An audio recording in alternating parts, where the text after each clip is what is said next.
1 year ago, I did what everyone told me not to do and for the Firmament Traveler's lives, we're going to be having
Awesome. Test. 1, 2, 3, 4. So this is my first time using my Restream account to host a platform while streaming out custom content. So we're doing a Firmament Trackers moon event. What that means is multiple people are going to be going outside, looking at their moon, taking a picture, and we're going to be plotting that on the Flat Earth map. Specifically, the Firmament Trackers Flat Earth app. That is what I've had over here on the left side of the screen. It is the only astronomical software that allows multiple observers at once. Now, I have no real plan for tonight's live stream other than slowly plotting multiple observers over the course of an hour, maybe 2 hours. Now, I'm going to make this an open panel. I never really done this before, so people have wanted to join my streams, and I haven't been able to do that. Using something like OBS Studio, there's no way normally to allow people to join in. And as a result, many people have been wanting to join, and I've never hosted a platform of people. And right now for this moon event is the perfect time to do that. I'm also restreaming to a private Facebook Live using the Facebook Groups Live feature. That is something I'm also testing. So if the audio quality is not good, please let me know. I'm just going to test it right now from my phone to see what the live currently sounds like.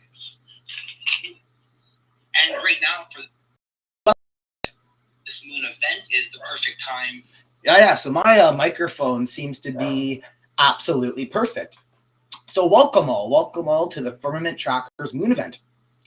In a couple minutes, I'm going to post the Restream invite link, meaning 8 of you can join. They say 10 people, but I think I have my app as 1. But if you have any questions, feel free to ask. If you can see the moon right now, then you get priority. I want you to join. Let me know where you are in the world, because let me just put myself a little bit smaller. What really matters is this software. It's so cool because as you see right now on screen, this is your celestial sphere, the equatorial grid of perspective. And this is common across all astronomical software. So Stellarium, Sky Safari, even globe apps that let you go into the 3D view. It's the Dr. Marsh model where they plot the flat Earth onto a sphere, but it's only one observer. So it's extremely cool to combine astronomy with geography. That has never really been done before.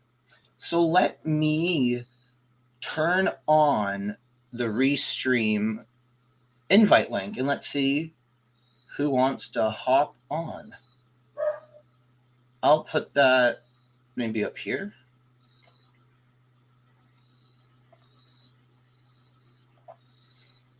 And remember, this is a public live. So if you are watching this from the private Facebook group of 28,000 members, you probably don't want to go to this link below because you're going to be exposed to like a few thousand people on TikTok, over 1,000 people on YouTube. So this is a public stream. So make sure you know that. This is being restreamed out to TikTok, Facebook, and YouTube. And as far as I know, it's working. I just want to make sure the link, people can read that if they. And right now for. Yeah. Awesome.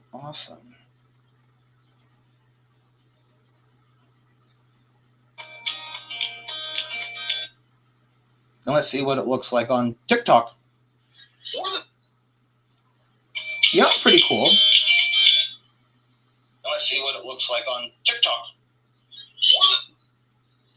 Or I should turn the volume down. Okay, so I have the comments. Normally I'm used to using TikTok Studio when I restream out to read comments.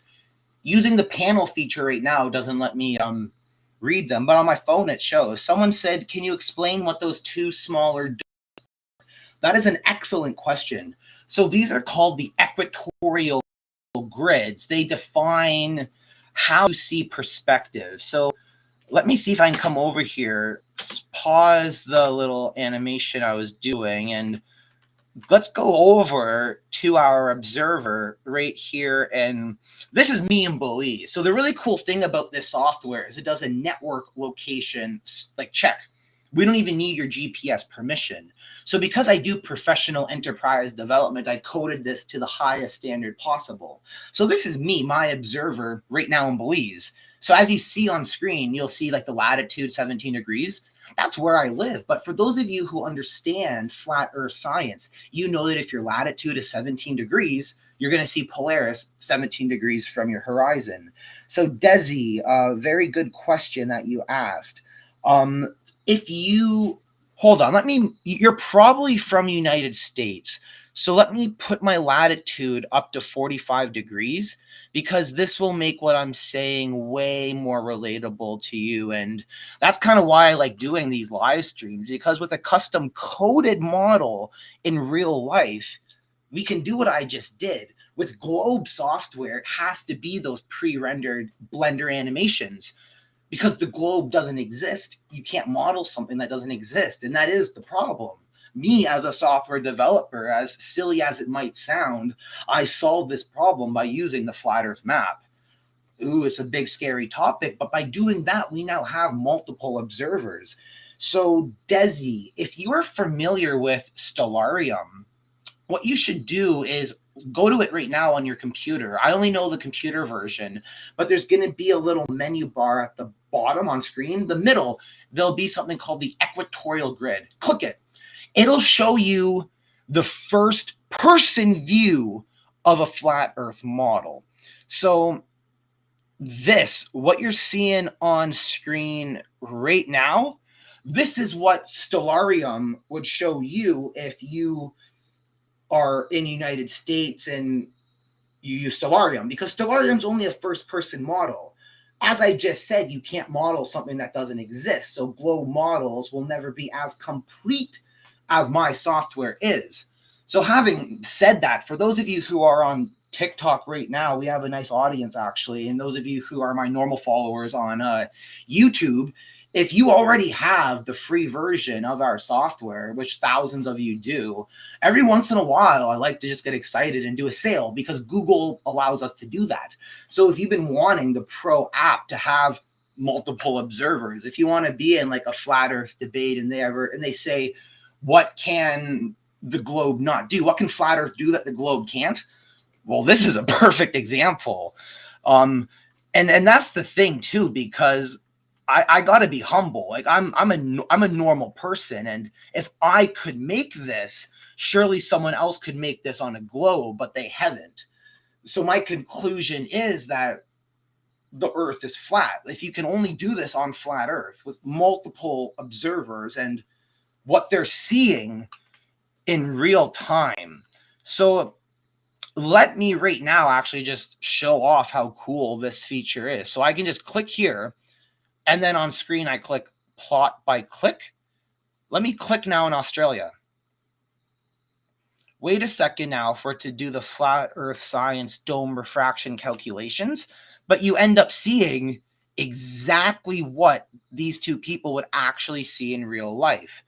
And you see the apparent celestial object as it shines through the firmament. So let me get rid of myself then. I'm not sure actually if anyone joined the Restream private chat. If you join, do something in the private chat. I'm not sure if I'll have to give you permission to actually appear on screen, but I'm going to make myself smaller for a second because I want to just show what I'm talking about here. So if you're watching in 720p, you should be able to see how the moon is on the firmament. We know that all celestial objects are the same distance apart. We know that because formulas such as the 24-hour sun formula, it doesn't actually matter the distance of the celestial object. When you start doing right-angled triangles with this celestial sphere, we find that everything makes perfect sense. Now, this will be a good opportunity for me to actually test out the features of the Restream platform. So there's a way for me to share media. Let me just see. I guess I'll have to stop sharing screen for that.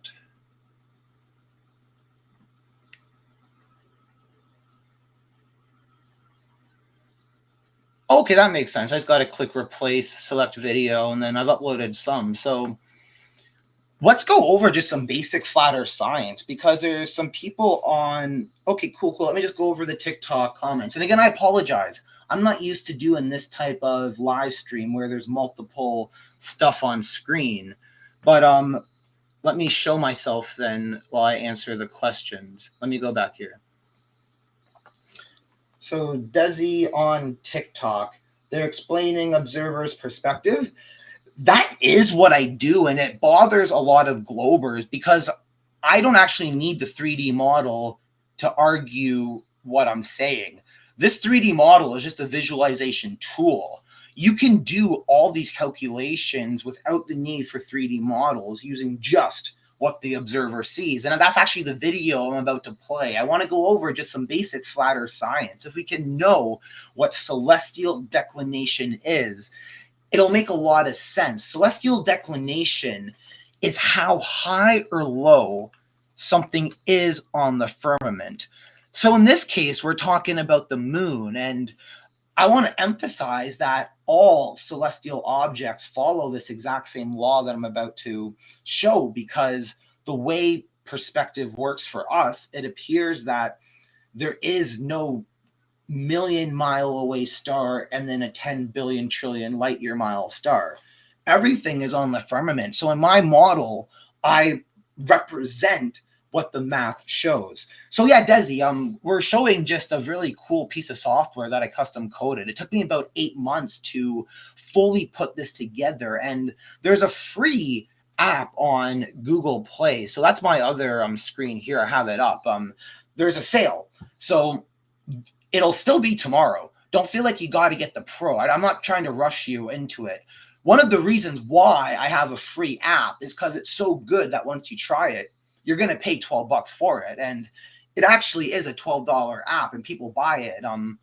Our conversion rate is like 6 to 8%. But that's really, really good, because what that means is if 1,000 people download the free app, 80 of them are buying it. And of those 1,000 people who download my app, a lot of them are globers. About a third actually are, because it shows me who uninstalls. Google Play gives us metrics. So me as a software developer, it's a really good feeling to know that 8% conversion rate, even though my audience is still small, to see that there's almost 2,000 people who have the free app. That's extremely cool. So it's on sale, 30% off. So you can get it for only $8. And I can play some videos as well, but make sure you get the free app. You won't have access to the advanced features. So the pro has stuff like the multiple observers, and no other astronomical model can do the multiple observers. Let me just clarify again specifically what I mean for multiple observers. We have 3 people right here on screen, and it's showing exactly what they would see in real life. That's insane.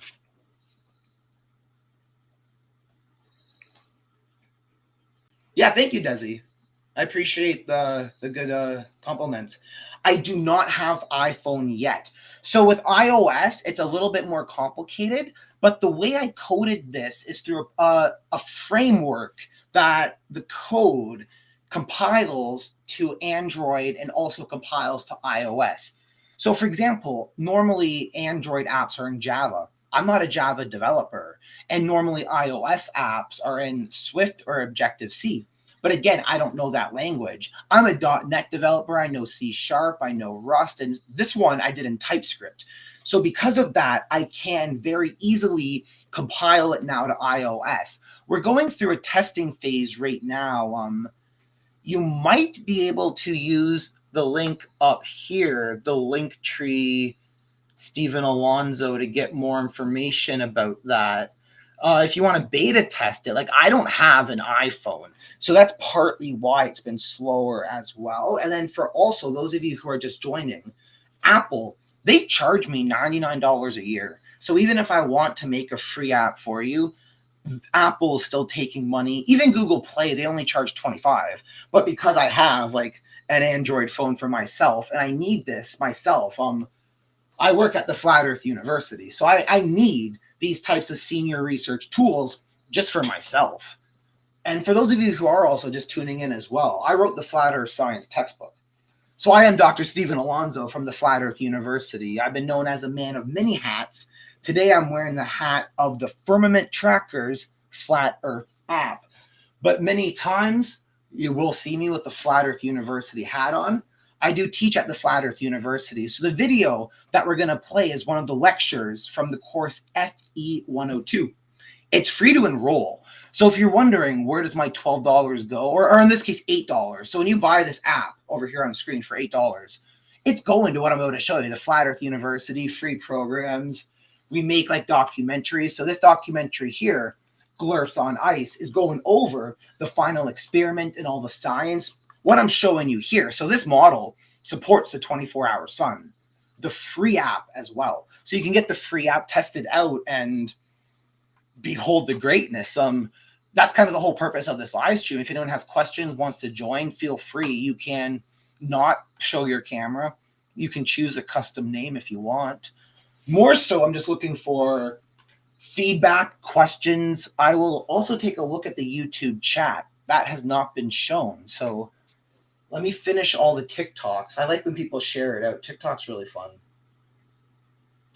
Okay, so Desi, I should mention that we have a web version. So if you see over here on the left, I'll put it full screen. This is a website, and you can buy it for $20 a year. It's a subscription platform, but go to the firmamenttrackers.com.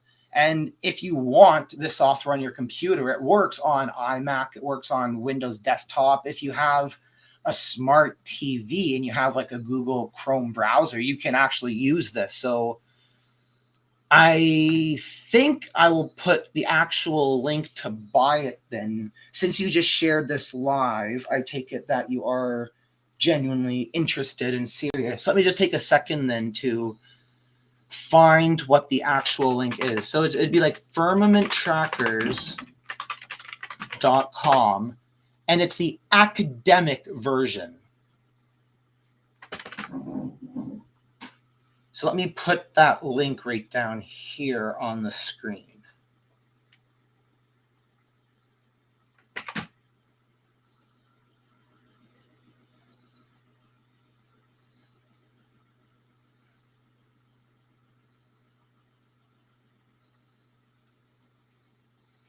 But yeah, and the web version has features that might be hard to do on the Android. So for example, native 4K rendering. If your graphics card supports it, you can do it.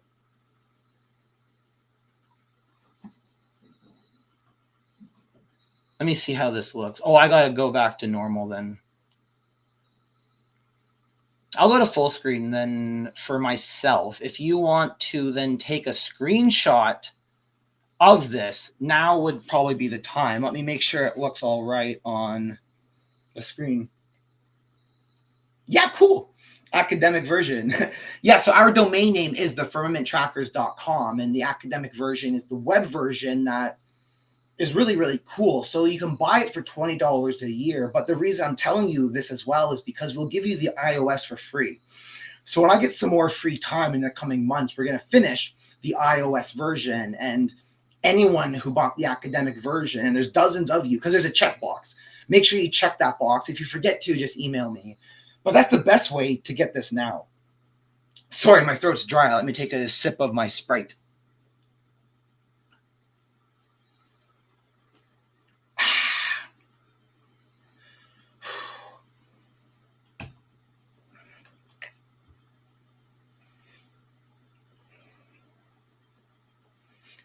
Yes, Desi, very good point. So thank you for asking these questions, and feel free to ask more hard questions. What I'm about to say, so Desi from TikTok says he wants to know about the stars that go in the opposite directions, north and south poles.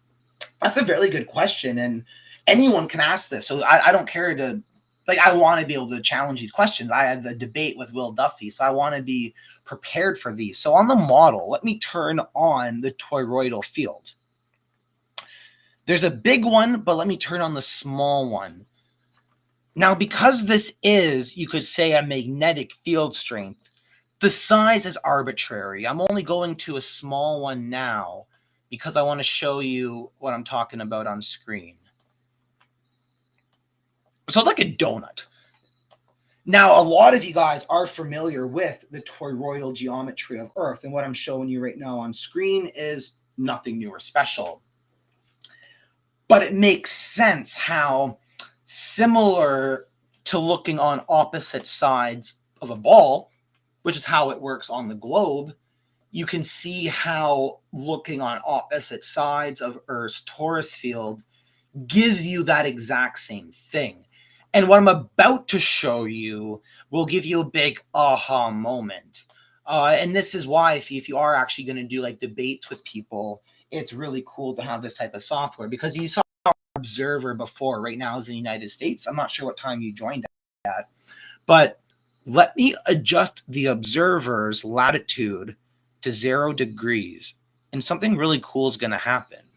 You're going to see that there's a reason why the flat Earth model has an equator. It has nothing to do with the sphere. But not only that, you see how those perspective grids that I talked about earlier, it exactly aligns to Earth's torus field. This is why I say the visual models are really, really cool to have, because they make the complex mathematical stuff super easy to understand. So the torus field is available in the Pro Android app as well. So if you get the, I'm 99% sure. I'd have to check that to, let me just see. If not, I can release the update. Google Play is slow. It's not an instant. It takes like 3 days for them to review it. They're really, really good with security. Let me see. Oh, yes, it does. It does. So let me hold it up to screen. This is the Pro Android app, and it's just a beautiful piece of software. But yes, you can get the torus field. Oh, hold on. Let me change camera. I did not hold it up to screen. Right here. So this is the Pro app that I'm holding up on my phone, and you see that little kind of donut on screen. So you can do the same stuff on your phone. It makes it really, really convenient when you're out with friends and you're even asking, like, what planet is that? I live out in Belize on the Flat Earth University Belize campus. And because of that, we're out in the jungle, and I get to see the stars, the wandering stars, as they like literally change color. It's really cool. If you focus your eyes on them, you see that little twinkling of red, green, and the ones that don't twinkle. So for those of you who are new to tracking the firmament, when you're looking up at the firmament and you see what looks like a star, but it's not twinkling, those are planets. And oftentimes the stars that are changing colors, those are stars that they're twinkling. They can still be colorful. But the important thing is the planets don't twinkle. That's the easiest way to tell the difference. And they're brighter. Like you'll look at them and see like the morning star, Venus. It has that name for a reason. It's a really bright star. It can get confusing and confuse you with polarity and have your compass to know which direction you're going to. But the free app as well, that's it right up here on screen. I recommend you all get it. Test it out tonight. It has like the network location feature. So as soon as you download it, it'll know that you downloaded it from your local area. So like, I don't know where you live, New York City, London, but we don't need your GPS. We will never know where you actually live. And that's important. When we talk about data breaches and recent flat Earth apps and that type of stuff, it's really important to make sure that it's being developed properly. What data are they keeping? Do they disclose the data? Let me go to the YouTube chats just because I haven't looked at that for a while.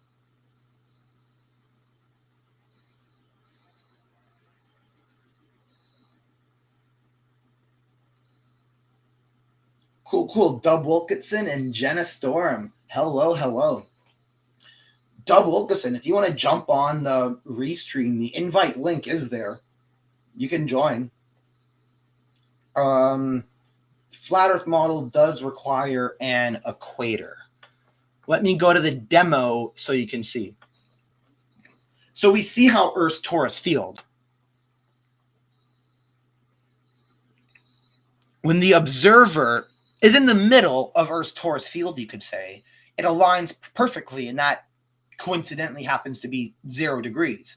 So it doesn't really matter whether you're on a globe or a flat Earth. You have an equator. Now the question is, what makes more sense?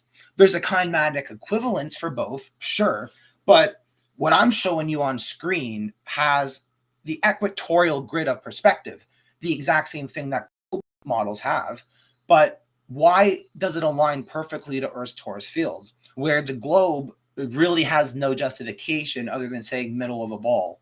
But I could say middle of the flat Earth map. Like that's what I have behind me, flat Earth map. I could also just say it's the middle of the flat Earth map, but that's a dumb argument. We need mathematical arguments to validate the science behind our hypothesis. Theoretically, Earth could be a globe, but there's no actual science to back that up. It's a theoretical model that is still very limited and is trying to keep up to where flat Earth models like the Firmament Trackers app already are. So let me go back over here where we have two people seeing the moon right now at once. If you can find me a globe model that does this, I'll give you a subscription to my software for free. It's a $20 software. So those of you who want this, you can go to the other link that I have up on my screen. So let me share my screen again.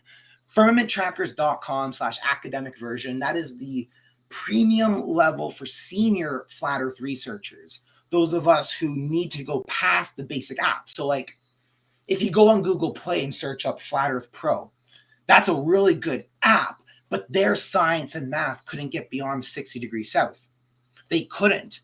And that's partly to blame for why so many flat earthers didn't know that the flat Earth model requires a 24-hour sun in the south. The models couldn't go that far. They didn't really understand dome refraction. They didn't have dedicated software developers. It takes a long time because for me to program this, I had to actually learn real celestial mechanics. So whether you're a glober and think that I'm just lying to everyone and saying this is globe math, calling it flat Earth math, or you're actually a flat earther and you know that these are right angle triangles. And what I'm going to show you on screen, what I just said, I want to show you FE 102, the intro part of that.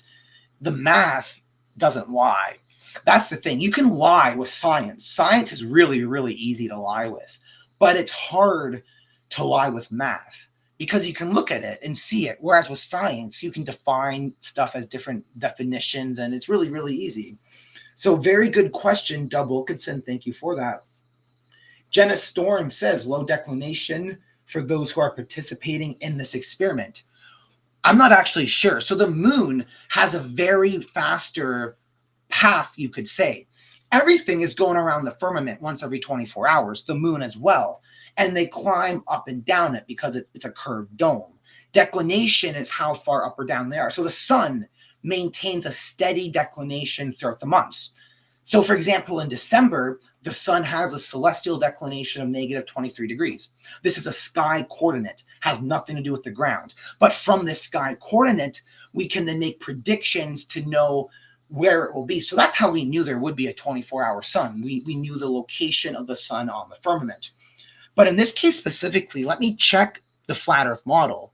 And that's one of the reasons why we have flat Earth models. I don't necessarily know the position of the moon. And when you get into the wandering stars like Mars, where it's actually climbing around the firmament and doing loops, you need software like this, where it's easy to then predict the trigonomical series. And again, there's no geometry. That's the way we say it. There's no geometry in what I'm showing you. Math is agnostic to the shape of Earth. The best argument you could make is that we're doing spherical trigonometry and just lying about it. But again, that's why I'm going to show you the math. And a lot of people who try to argue against my settled flat Earth science, again, I have like 180 pages of hardcore science. They will not actually show it to you. And that's the thing. So let's talk about spherical trig, just so you have a very basic understanding of that. If I was to say like a triangle, an equilateral triangle, we're going to say 60 degrees each side, right? But wrap that around a ball. It now has 90 degrees. Think about that. it changes everything. And the changes are extremely noticeable. So it's really, really hard to lie with math. And if you guys haven't studied at the Flat Earth University, if you haven't completed these higher level math courses, push like your screenshot button for the slide that I'm going to show you. Ask AI or whatever you use, is this planar trigonometry or is this spherical trigonometry? Because it matters. I'm showing you everything that's happening on this map behind you. This is where you live on. You live on the Gleason map, the North Polar AE projection. And because of that, we have to use planar trigonometry, at least if I'm going to argue a flat Earth. You can project a flat Earth onto a sphere and make a globe and do more complex formulas like the Haversine. You can derive stuff from flat Earth and it will work. It's actually really cool how the globe model was made, because it's not stupid people. The people who made the globe model are smart. They may even be trolls. It's hard to know the whole history. Is it just evil people, satanic, or is it just rich people who are bored and wanted to see if they could convince everyone they live on a globe and they just genuinely find it funny? I don't know. So because of that, it's hard to know the motivations for people, but the math doesn't lie. So having that said, let me now present the video I said I was going to. This is how we determine the celestial declination, a sky coordinate. Celestial declination refers to a sky coordinate. This is a way that we can quantify in our observer-centric space a single value that allows anyone in the world to then know about this object from their perspective. We're going to use December because that's really popular right now with the 24-hour sun. Every year in December, no matter what, the sun has a celestial declination of -23. But how do we know that? Well, it's quite easy. Right now, today, my sun, when it was at the highest point in my sky, it was 50 degrees from my horizon, and it was facing south. So I get my compass out. Your compass is one of the things that you're going to want to buy when you start at the Flat Earth University, so you can kind of estimate these angles of elevation. But I found out that 130 degrees is how high my sun was. Now, the second thing you want to do is orient yourself. This is one of the ways of how celestial navigation works. So for us, we use Polaris if you're in the northern hemisphere. All you'll do is look outside until you see Polaris. For me, it's north and 17 degrees from my horizon. Now, I live in Belize. I have a latitude of 17 degrees north. So because the Earth is flat, your latitude will also be equal to the angle of elevation for your north celestial pole or your south celestial pole. So if you live in latitude 40 degrees north, somewhere in the United States, that would mean Polaris is also going to be 40 degrees from your horizon. So what we do then is we add a right triangle, we offset this, because there's something called the perspective offset. When you're doing flat earth math, dealing with right angle triangles, because everyone in the world needs to use this exact same number to be able to orient themselves. So what we do is we just add 90 degrees to my perspective. So 17 plus 90 gives us 107. Now, the formula for celestial declination, as you're able to see, ends up just being that perspective equator, we call it, because it's the middle of our perspective. There's a middle line that we use to orient ourselves. And all we do is then we subtract that from the initial angle of elevation of the sun we're trying to track. In this case, 107 subtract 130 equals -23 degrees. And if you look in a celestial almanac, any astronomical model, this will be verified. You can confirm that what we just did is true. The celestial declination is -23 degrees.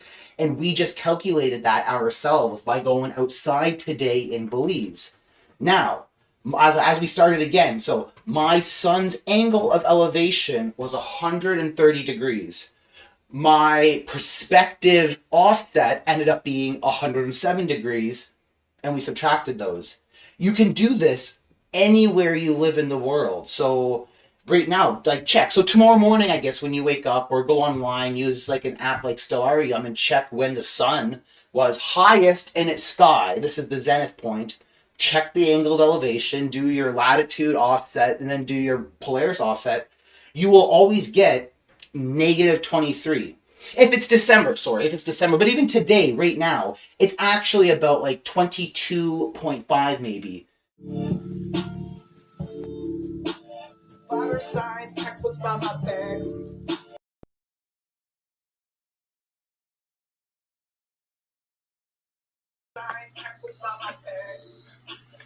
I didn't mean to play that rap. That's funny. Hold on, let me see. I didn't mean to play that rap. That's funny. Hold on, let me see. Did my camera stop working? Celestial declination refers. Hold on. Did my camera stop working? Celestial declination refers.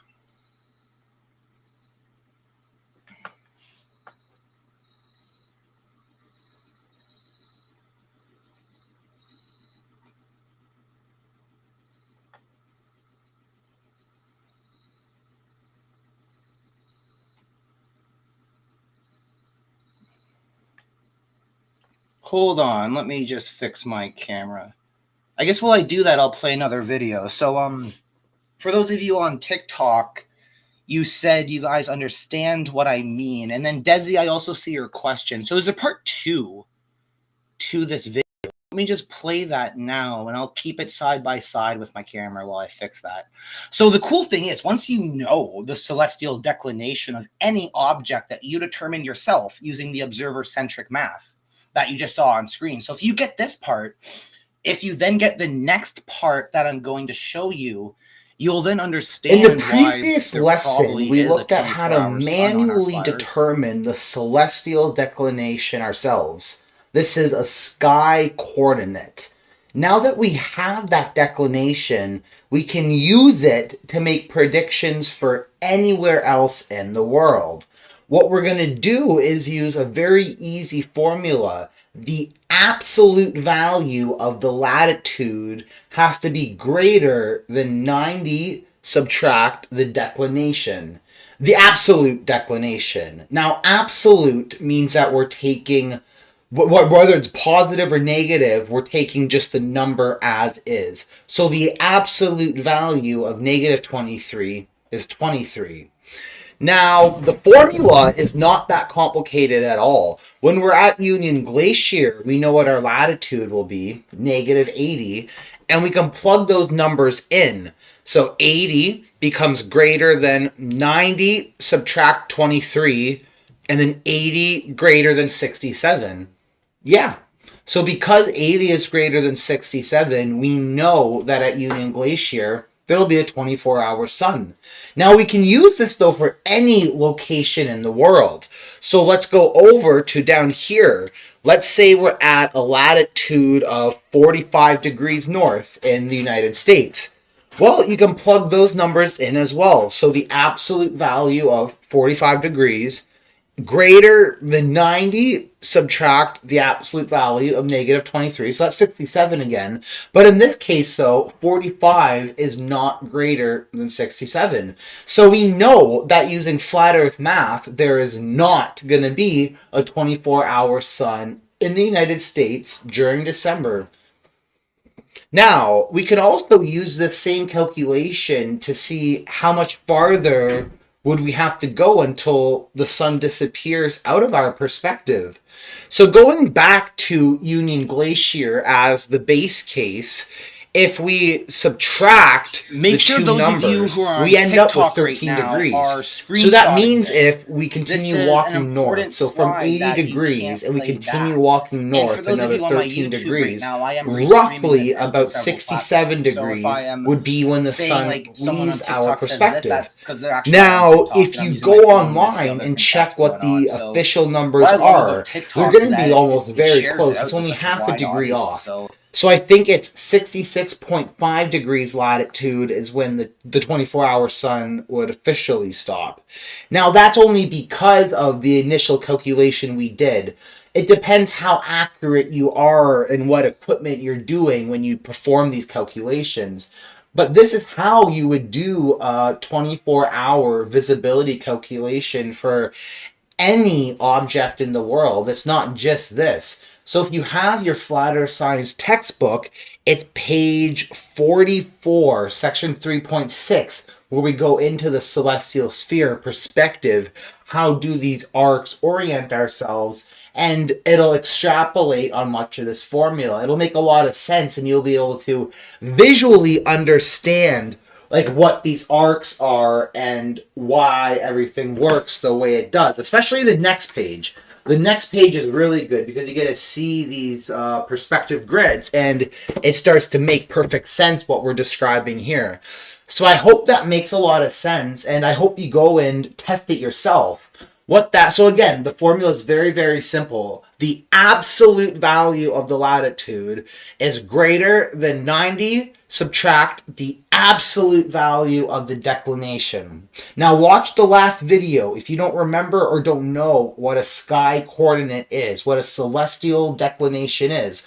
Watch that last video because we learn how to calculate it ourselves. That's what's really important to understand. You don't want to get confused and think we're using the epiphemerides or an astronomical model of VSOP 87. We're not making a prediction.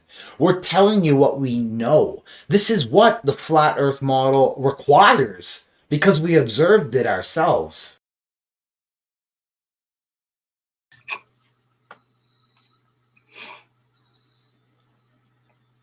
Perfect. I'm just going to share my screen again, and I'll answer your question, Desi.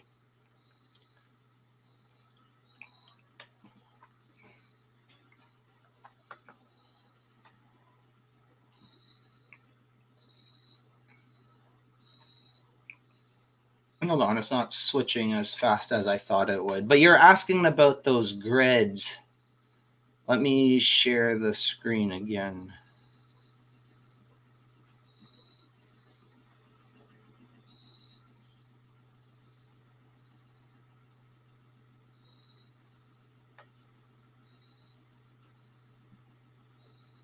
But those grid lines, those what I call the equatorial grids of perspective, those in are the previous lesson, right. we looked at how to... Hold on, how do I stop this video?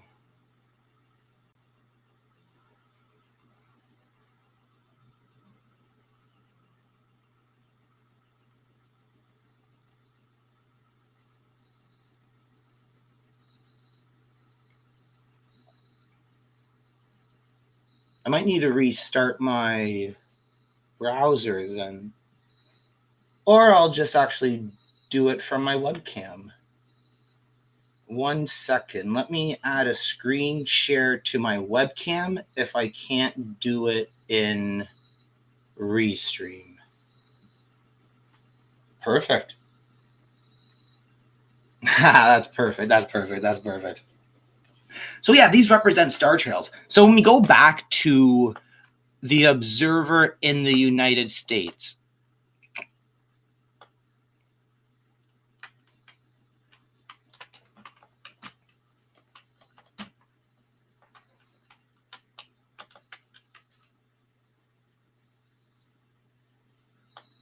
I'm trying to get a good view. And right now it's at the equator. So let's pull latitude up to like 40 or 30.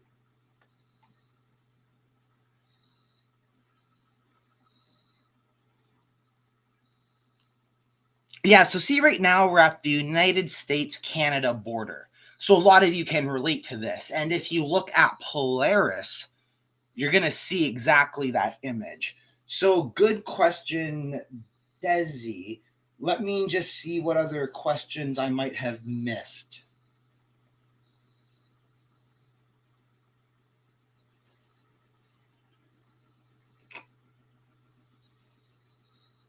Yes, that dot is the red star. The red dot is Polaris, the North Star. So on the free version of the app, you can also see that as well. With the Pro version, though, you get to go to the South Celestial Pole and see stuff like the Southern Cross. So let me see if I can fix my... Yeah, so all the links are up here. Let me check the other screen share. It's my first time using this Restream kind of setup I have going on right here. So I'm just playing around with the menu, kind of getting it. But anyone who has questions, feel free to ask them. The chat doesn't go away.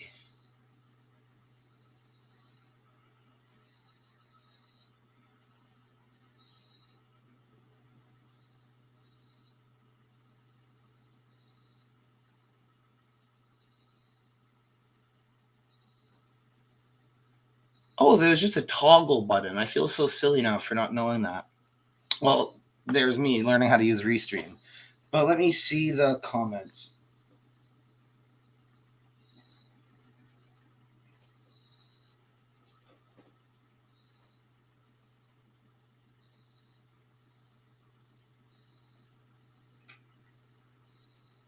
Jenna says from YouTube, she finds it interesting that older encyclopedias around the 1950s say that there was only a 24-hour sun for one day in Antarctica.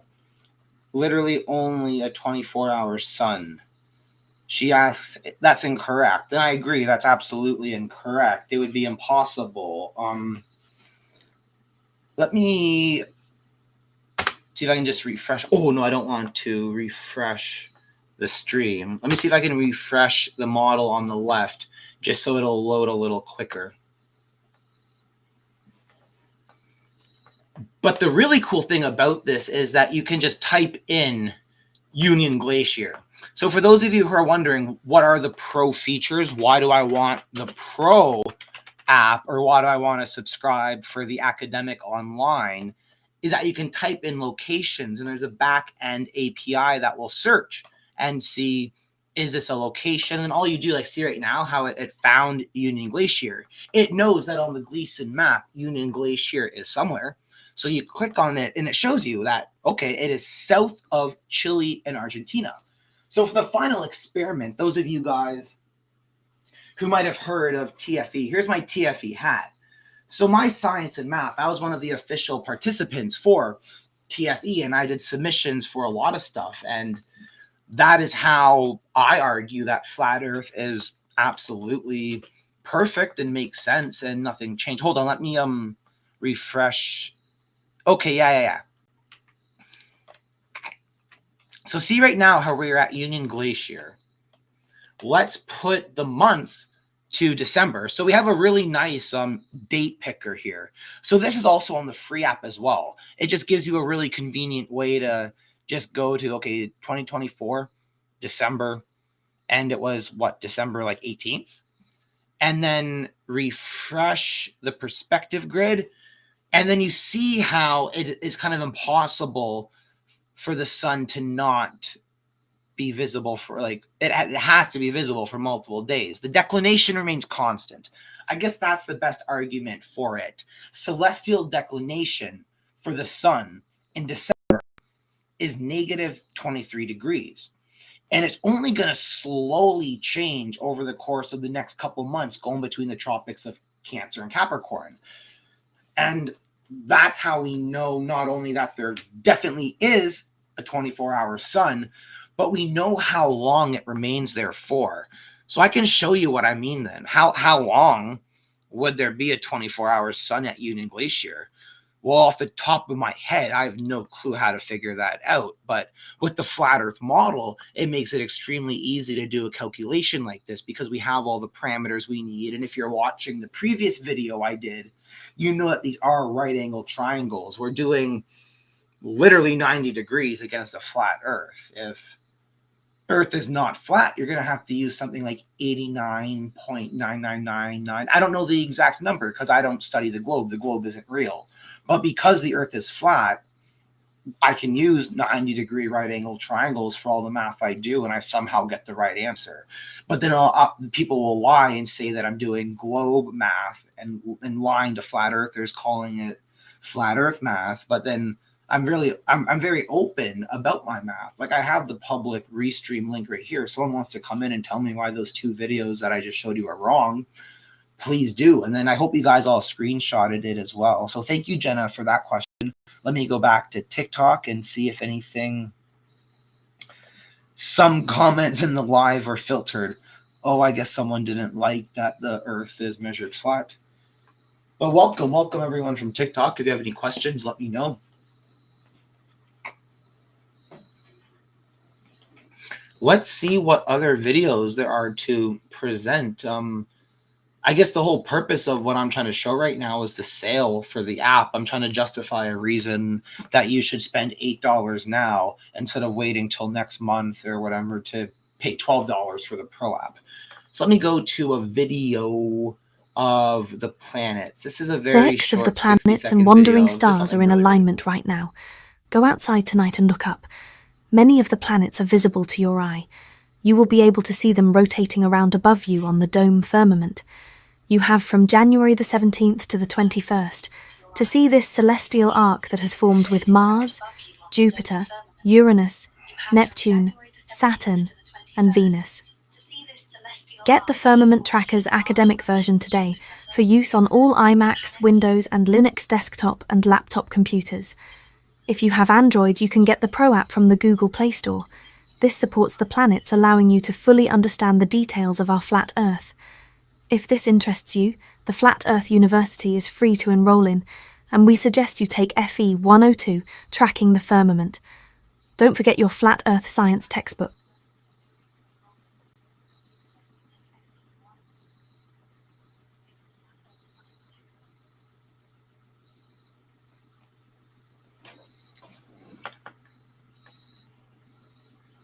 Awesome. So yeah, that's the Firmament Tracker's Pro app on the Android. It's super cool because it has the planets. Oh, hold on. I have feedback. Let me stop the double stream. And it's cool because you see the planets. So a lot of globers will like to lie to you and say that this is the Walter Bislin app. But the Walter Bislin app doesn't have planets, and there's many differences. Rights use _1 from TikTok says, many people think the earth is flat because the Bible says it. Yeah, for me, that's never been really it. For me, it came more so when I was developing this app. After realizing what the flat earth can do, the multiple observers, let me go back to sharing the screen. That was how, for me, I realized the earth has to be flat. There's not really any other way for it to work.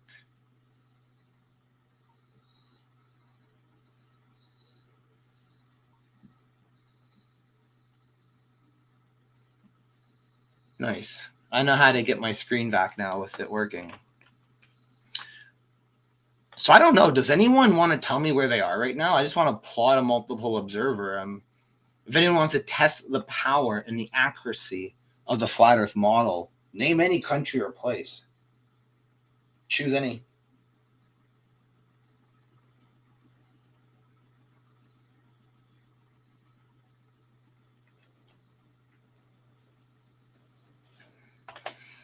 Right now, we are at Union Glacier Camp in December. Let me reset the month back to February 22nd, and we see now, this is a really good example. This shows you now that the sun is no longer within perspective. It has went high enough up on the firmament that the refraction is just out of perspective. This is a really good example. So let's actually look where the sun physically is.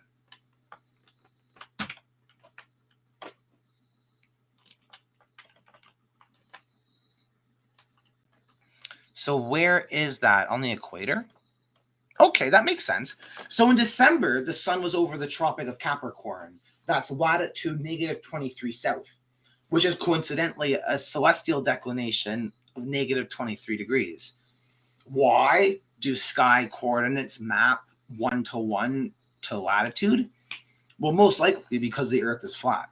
I don't have any better explanation for that. But we see, though, right now that the sun is actually over the equator. And if you don't believe what I just said, this is called the GP, the ground position. People who do celestial navigation, like Lost at Sea to save lives, if you're a captain, you have to be certified in this. You know where the ground position is of any star. You can find it out using the exact math I showed you. Earth is measured flat. You would never do spherical trigonometry unless you want to die at sea. It just doesn't make sense. So I got to give Nathan Oakley props for that, because I recently made a video criticizing him for that. But it is very important to understand that at the foundational level, we do have a flat Earth. Now, where me and Nathan Oakley differ is that he doesn't want to make claims to models. He doesn't expand outside of that. But he is 100% correct that at an infinitesimal scale, Earth is measured perfectly flat. And then how you define the double integral dA is how you lie with science. And you can measure Earth flat an infinite amount of times and end up with a globe, just like you can project it out to many different systems. These first person observations that we see is called the graticule.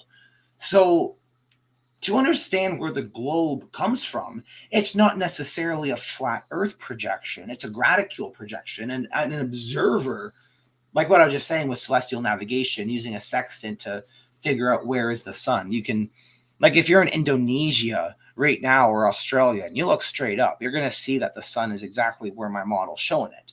That's not really debatable. So this is really settled science.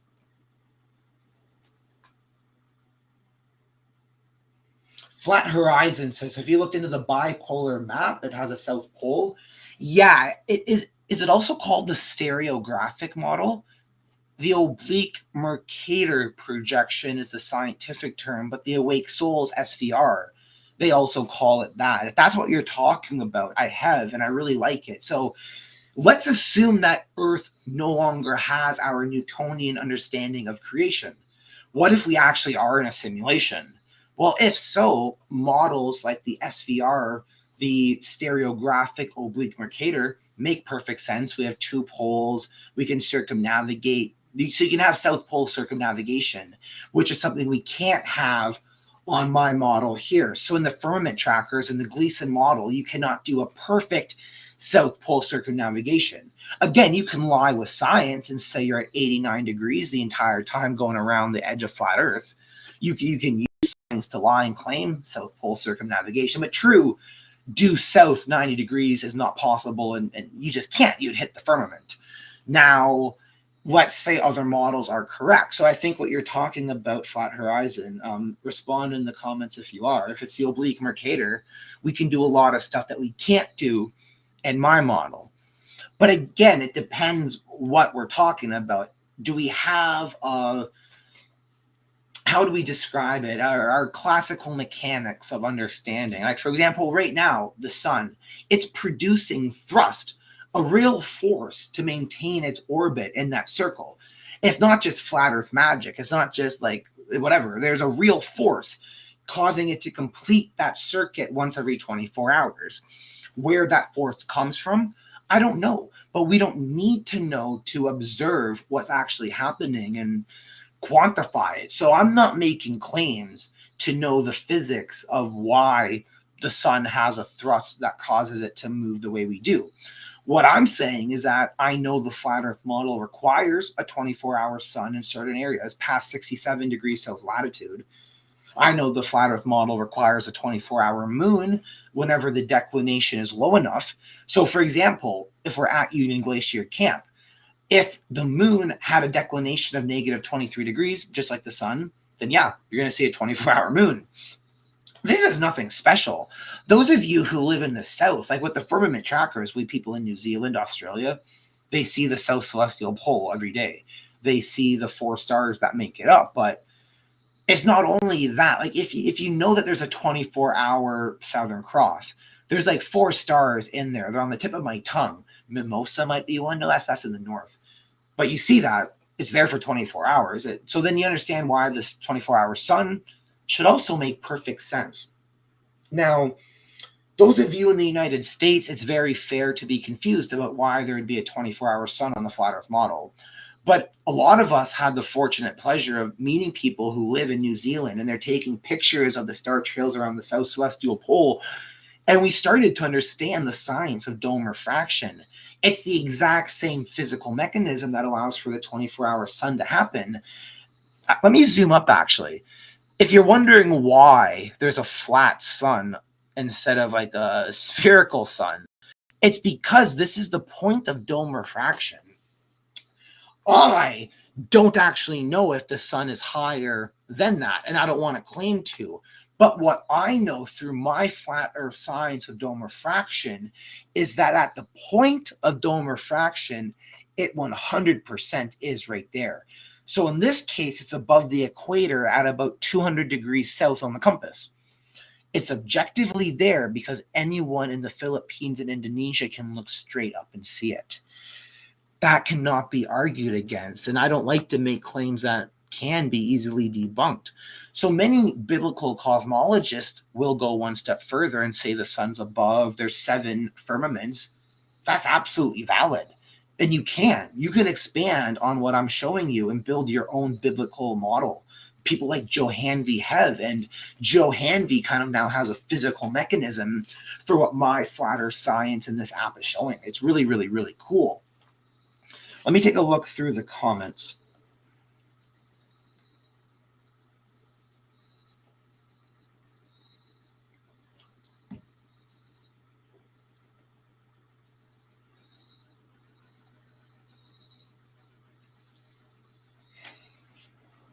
Yes, someone says you absolutely need to be able to quantify and predict to have a model or theory.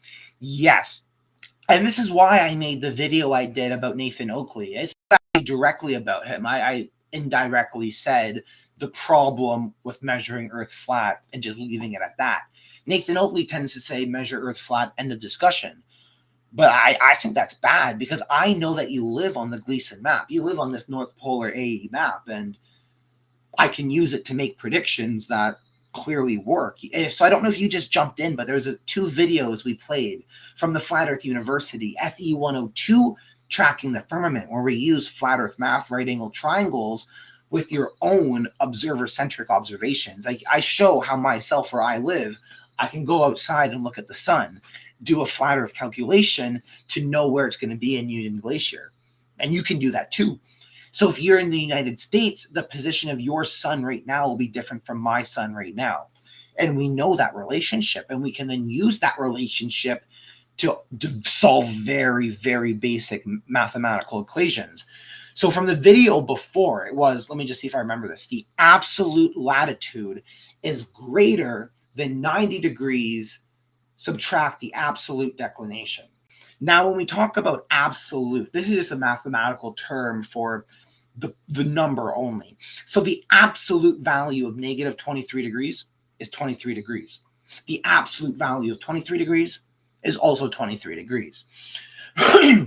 Now, we have this math because we're talking about opposite sides of Earth's torus field. Let me just get this out again so you understand physically what I'm talking about. A lot of you guys might not even believe in a firmament, and that's fine. The math that I'm explaining works equally as well through a toroidal field of vision, especially when you see how the observers lined up at the equator and everything matches out nicely. Let me check through the rest of the comments. Anything on YouTube?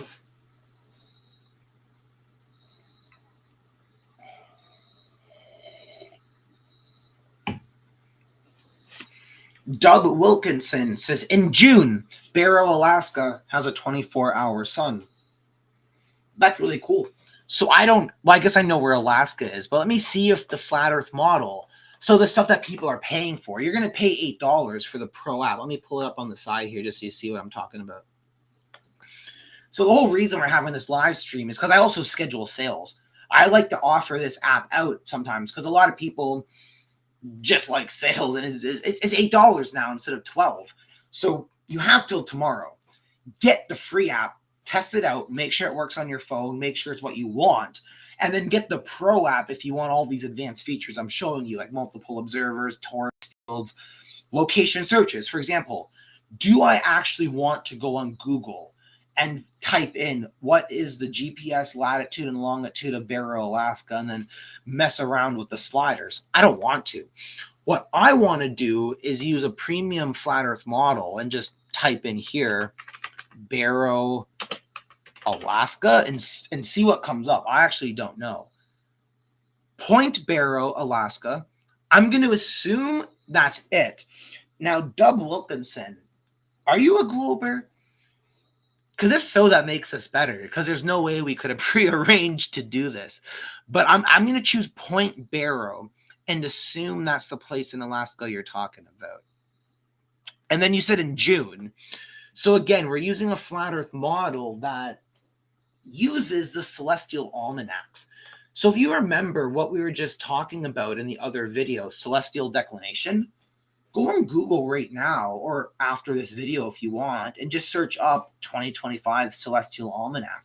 There's going to be a ton of really complicated numbers that will mean nothing to you unless you've been doing celestial navigation like we do at the Flat Earth University. You can enroll in, what is it? It would be FE 200, celestial navigation. It's a second-year course. But if you like this type of stuff, seriously, enroll in the Flat Earth University. Courses FE 101, FE 102, completely free. I'm just trying to show you the advanced technological platform I put forward. But yeah, so let's go then to the date. We want June. And did you give a... It won't matter the year. So that's one of the really cool things about the sun.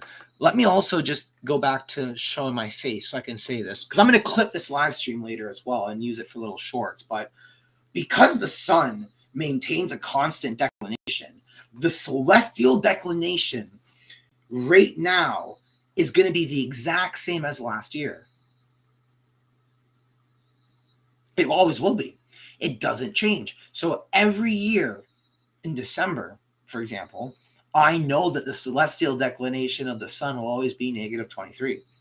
So that's how I was able to confidently make a flat Earth prediction and publish it in a book. I did this in September.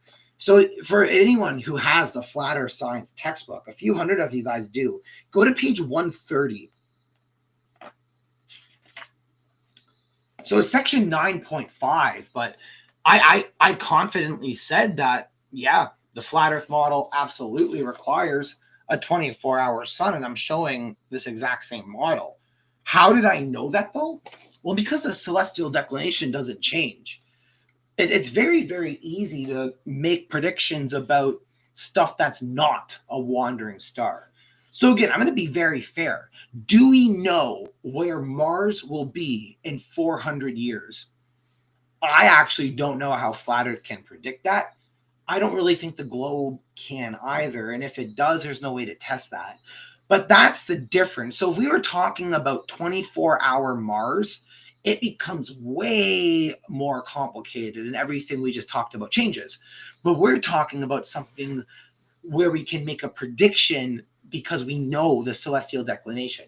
So actually, I take back what I just said. The formula I still showed you is true.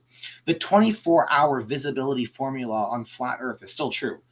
How you know the declination will change.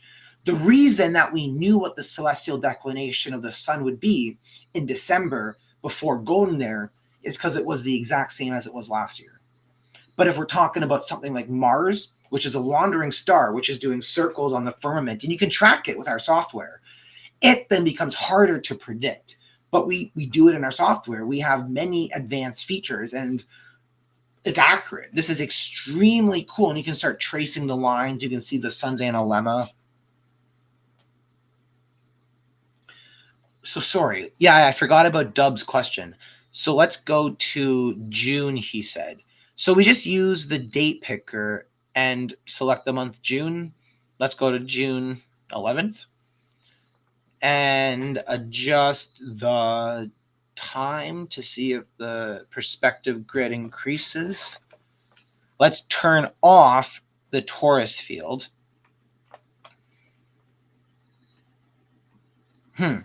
I actually don't think there will be a 20.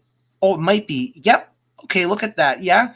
You can see how those grid lines of perspective look like they will have the sun above it the entire time. That makes sense. That makes sense. Yes, Doug Wilkinson says Earth is not a planet, Earth is stationary.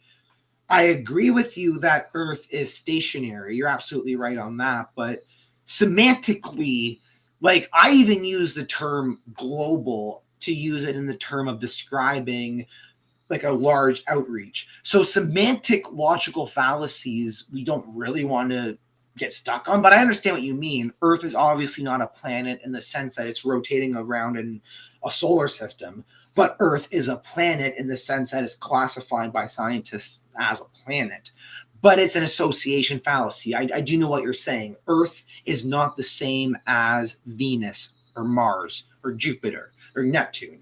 Completely different. And in my opinion, Earth is an infinite flat plane. And I show that in my model as well. I do not think we are on like a floating disk in space. And I don't think most of you guys do either. When you really think about it, we're not on a floating disk in space. Let me just open up TikTok and see what's there.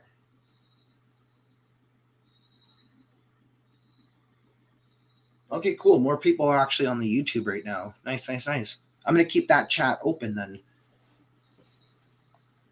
So let's go back then to the full screen of here because I want to show you guys then whether or not there is a 24-hour sun in Barrows, Alaska right now. Doug Wilkinson gave a very good location. I have no clue where Barrows is, but it looks like we found it. So we use mapping platforms. So for people who say GPS doesn't work on flat Earth, it clearly does work on flat Earth perfectly. That's how this all works, and that's how we can plot multiple locations. We did what companies like Google, Bing were too scared to do, not allowed to do. I don't really know, but let's adjust the time now of the sun and pay attention to what's happening on screen. Is the sun going to go out of perspective? It's hard to tell. Let's see. No, it looks like it's going to stay in perspective. So this straight line you're looking at is the refraction of the actual sun. Remember earlier how I showed you a flat sun at the point of dome refraction? That is the actual sun on the firmament shining through. And then an observer will see what we call the apparent sun. Now, I can show you guys a video, actually, like a physical model of how this works. But I want to explain very quickly how this works in real life that many of you might be familiar with, and you'll have an aha moment when I kind of explain it. So you know you're at a beach watching the sunset with your friend. You will have the ray of sunlight coming directly to your feet. Ask your friend if they also have the ray coming to their feet. They're going to say yes, but you cannot see their ray and they cannot see yours. This is how we know that there is refraction happening. There is light, like we live under a dome. There is no other way to explain that. And once you understand that, you understand exactly the difference now between the actual sun and the apparent sun. For example, sunrises and sunsets. When the sun's setting, most of you know it's not actually going into like the land or the ocean. It's going far enough out to disappear from perspective. So we know kind of how dome refraction already works, and the best way to understand it is to watch the sunset over a lake and see the ray of sunlight coming directly to your feet. Ask all your friends, and it's multiple observers. That's the thing. You can have 100 people, and they'll each have their own ray of sun coming directly to their feet. This only happens if you live under some type of refractive medium, glass, plastic, diamond. I don't know. You have to go about 6,000 miles up to even measure, like break a chunk off it. I don't know if that's what Elon SpaceX is doing. But that we'd have to go that high to measure it. But we know 100% that there's something called a gradient refractive index. And this is very important to understand because we can't have just a reflection. The sun is not inside the dome. It can't be. Otherwise, sunspots wouldn't work. I don't know how to make it work if the sun is inside the dome. So I will die on this hill that the sun is either on the firmament or above it. So it's a false dichotomy when people say, is it under or above? It's neither. I think it's on. And then if you're a biblical cosmologist and want to have 7 more layers above, go for it. You can do a whole bunch of stuff. I'm just giving you the foundational level. Kind of like Einstein and Newton. When Einstein improved upon classical mechanics with general relativity, nothing Newton did was wrong. Just like me and the Gleason map behind me, I'm using the Gleason map and that doesn't falsify it. We are now going into 3D to understand dome refraction. I have what's called a 4th generation flat Earth model. The Flat Earth Pro app that many of you guys are familiar with would be considered a 1st generation flat Earth model. Oh, no, sorry, 2nd generation. Sorry, I'm tired. I wasn't looking on screen. It's 11:26 for me, so I'm going to be finishing this up in half an hour. So that'll be like midnight for me. But the whole purpose of this live is we're doing 2 things.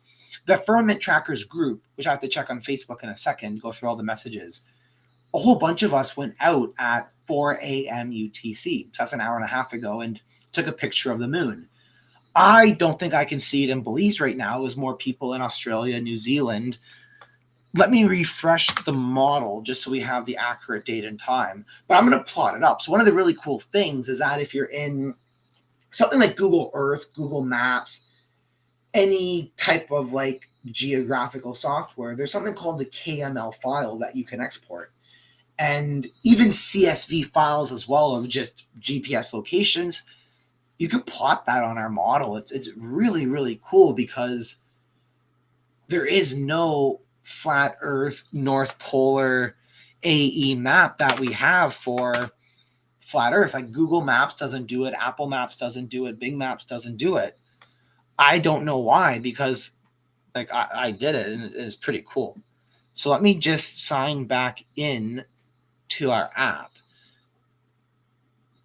Let me actually just show you something as well. Security is extremely important.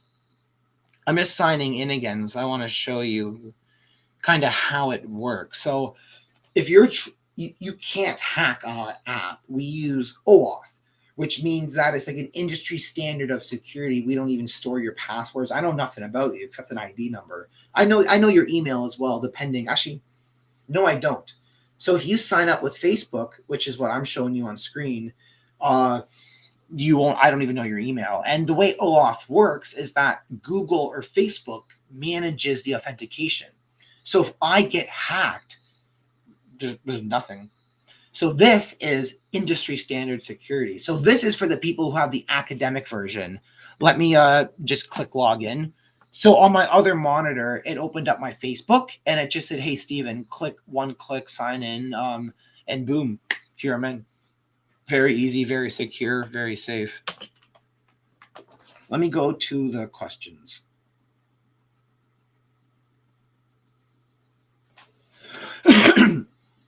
Dan OS says that the 24-hour sun thing is a total scam. I think under duress, many people had to resign. Not really. I think the problem with the 24-hour sun is that people weren't really ready to admit they were wrong. That's kind of my takeaway from this. Hold on. How do I stop sharing? Okay, here I'm back on. And let me put this full screen as well. I want to make sure anyone who wants to get the Pro app can. There's a lot of you in the YouTube, TikTok. This is the Pro app, and it's on sale. So if you like the type of software I was showing you and you want to be able to test this out in real life, do predictions, learn about how flat Earth works. Like I'm telling you, I believe there is a 24-hour sun. So going back to Dan OS's question, I think that the flat Earth model requires a 24-hour sun. I really, really do. And On March 3rd, I'll be debating Will Duffy live. Will Duffy from the Final Experiment. The people who went to Union Glacier and did all of this. What I'm holding up on screen right here. So I'll be on Will Duffy's channel, and I'll be teaching him kind of exactly everything I said, why the magnetic field strength. So the Final Experiments, there's several of them, a whole bunch. The ones that are publicly available now, I'm thinking, are the magnetic field strength, 24-hour sun, 24-hour moon. What else do we got? Flight distances. We got the South Celestial Pole in sunrise and sunset time. Now, sunrise and sunset time is really, really cool. So let me go to TikTok to make sure you can screenshot what I'm going to tell you to.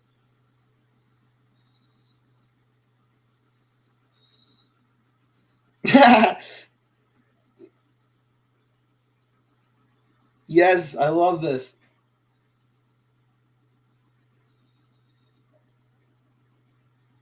I gotta make that badge, the #1 grifter badge. That's really cool. But let me go back to TikTok and see. Okay, yeah. So at the top, Linktree, Steven Alonso. That is how those of you who want to follow along and get everything can. And you can find about the Final Experiment documentary and all that. So let me see the comments on TikTok. Earth is flat. Yep, you're right. Earth is flat, says BR the Star.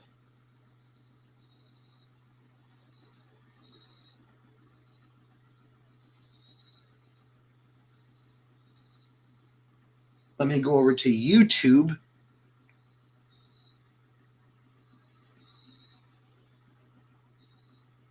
"24 hours sun in both Arctic and Antarctic." Yeah.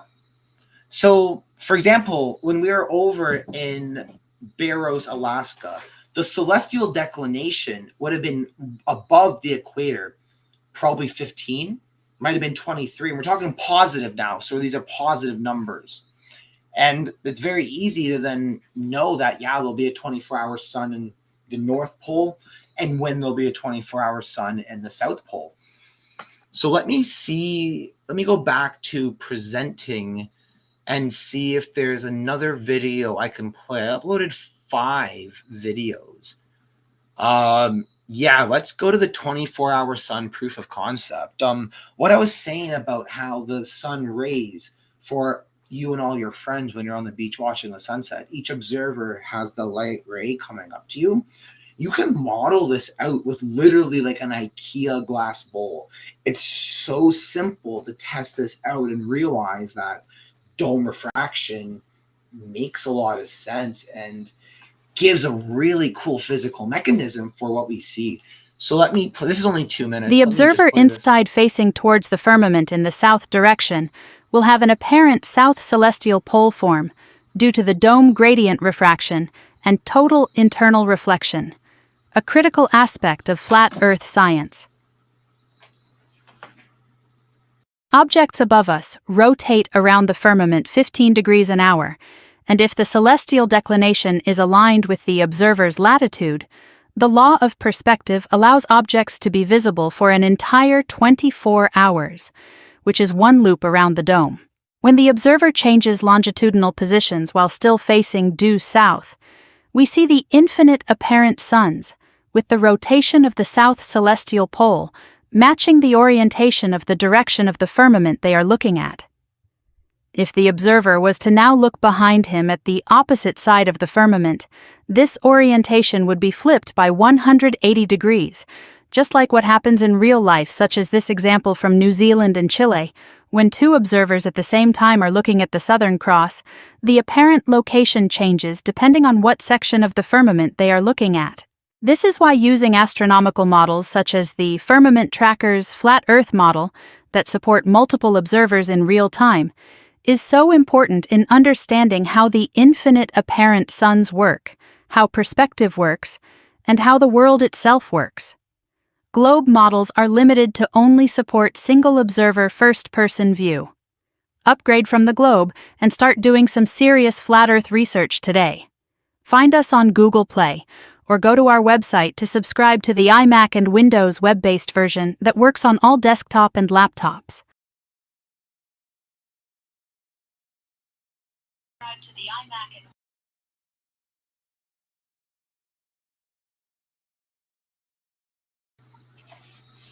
Awesome. So I'm going to play that video again, but it's very important to pay attention to the beginning. I'm going to mute it while I pause at the important part.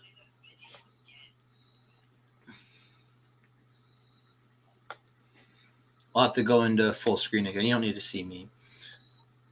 But see how there is the light up top, and then what really matters, though, is as the arm rotates.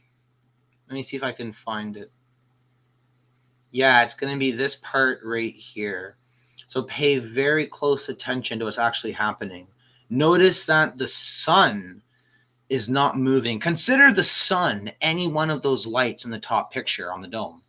The observer is that camera that's on the mount. Okay, so let me play it and watch.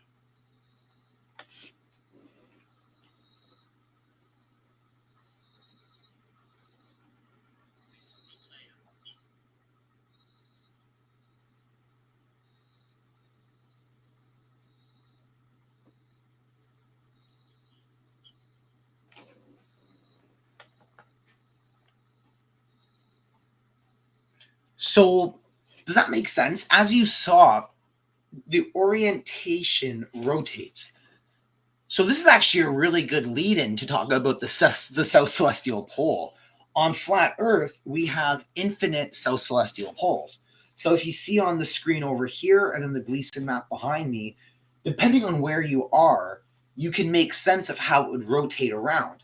So the Southern Cross, it's not actually going to be in the same orientation. Someone in New Zealand and someone in Chile are going to see it rotated differently depending on what part of the firmament they're looking at.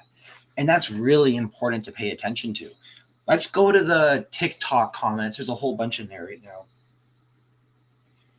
Mr. McGregor says, so there's two poles? Yes. The flat Earth model has a North Pole, which is the middle, but we have an infinite South Poles. So think of a radial magnetic field. That's the best way to understand this concept of infinity. You can go on Google right now or after and search radial magnetic field, and you'll see how the vectors go outwards. And then because longitude is a continuous coordinate system, you do have infinite South Poles. Now, the easiest way to understand what I mean by infinite is that 0.001 is an extremely different position from 0.000001. So we have infinite fields, and that's why it rotates for each observer. Mr. McGregor from TikTok also says, why don't they see two suns sometimes in Antarctica? Well, there's no reason for them to ever see two suns in the first place. If you can tell me why you think they would see two suns, I can explain it, but the whole thing is that every observer has their own sun that they only see. So let me go back to the Firmament Tracker's flat Earth model and bring the sun within my perspective. Or let's just reset the date. We are in February. So see this ray, that line? That is the sun that you're seeing. So much like how I was saying, when people are watching the sunset on the beach and everyone has their own light coming to them, there's only one sun. So if you were to see two suns, here's what would have to happen. See up top, you'd have to have two of these. And we don't. There's only one sun. And we know that. And we also know the location of the sun. It's really well known. If you watch it for a year, you now know where it will be for the rest of every other year after that. There's only one sun. Bub1 from TikTok says, are we trapped here for our protection? That's absolutely possible, but I don't know if we are trapped here. So let's say the concept of space travel is real and theoretically NASA could be going to other lands. Well, it's going to be across the infinite plane. So like see out here kind of. So imagine that they're going underwater and popping out in another dome. That is theoretically possible. I have no way of testing that, but I don't know if we are actually trapped here or if we could go out. Like, is it actually possible? And that's the thing, the ocean hasn't really been explored. Like, people haven't been that deep at all. The ocean is actually one of the most unexplored places across our flat Earth, and even in the globe too. This is nothing that I'm making up. It's well known. Of space. So good question. So are we trapped here from space to go there? Well, I don't know. Like, you'd have to go up. Let me see if I can turn the height on. So with our model, we know the height of the sun because we know the height of the firmament. And that's how we can do these really cool mathematical things. So right here, I know that the sun is 4,298 miles above our flat Earth. Let me put the side-by-side camera on. So we would have to go that high to even see if it's possible to go past. So commercial airplanes and jets fly only 20, 30 miles. That's about 35,000 feet. So we science is young, and I think that's important for us to understand. At some point, it will become possible for us to start exploring more and learning more about how our world works. And it's a very fascinating thing to be excited about. But right now, I don't think it's like hot air balloons can only go up 130,000 feet, 150,000 feet. So we're still so limited. And then even to dig down, we can only go 20 miles. And then oceans all unexplored. So for a lot of you guys who know about the resets, hidden history, Tartaria, you understand this. We only have about 200 years of normal people like me doing research, where the globers, the ones who founded everything, have the 5,000 years on us. So it's very different. We're trying to learn about the world from scratch, where the people who run the world already know everything. But very good question. McGregor confirms that it's only 6 miles of 30,000 feet. That's even better. So yeah. So if like the highest an airplane's going is like around 6 miles, and if the firmament right here is over 4,000 miles high, you're not going to easily be able to get it. You have to be people like, you have to have a space company, Elon Musk. If you watch his rocket launches, it looks like he is actually scraping against the firmament. I don't know why, but that is what it looks like. And possibly there's waters above. It's something really cool to watch. Let me check over to YouTube, see if there's any more.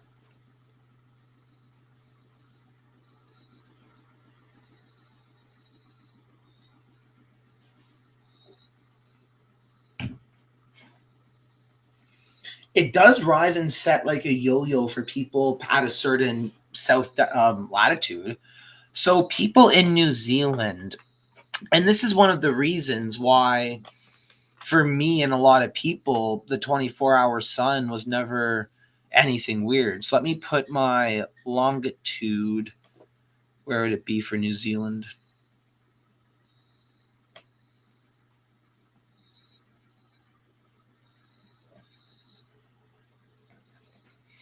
So we have flat earthers in New Zealand. The Firmament Trackers group, like the brand, the logo that I'm wearing, we have 28,000 members total. And as an admin, I can see the group statistics.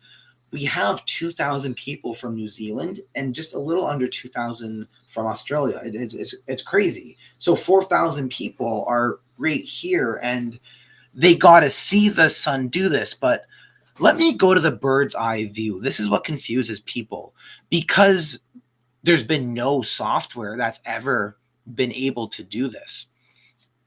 Flat Earth Pro doesn't let you go to the Antarctic restricted zone. The Flat Earth Pro app that everyone's familiar with is only 2D. So it'll confirm the bird's eye view of what I'm showing you. So if you download the Flat Earth Pro app, go to New Zealand, and now cycle through the time, you will see the sun go down and up like that yo-yo. And then if we apply the law of perspective and we continue going south, we can see how what you would see in Union Glacier starts to make sense. But it's a fair concern you have, because the Antarctic restricted zone, the 60 degrees south right here, the Flat Earth Pro app doesn't let you go past that. So many flat earthers had no clue that the flat earth model requires a 24-hour sun, simply because of how limited the software was at the time. And it's fair. If you can't set your observer past 60 degrees south latitude, how would you ever know there's a 24-hour sun?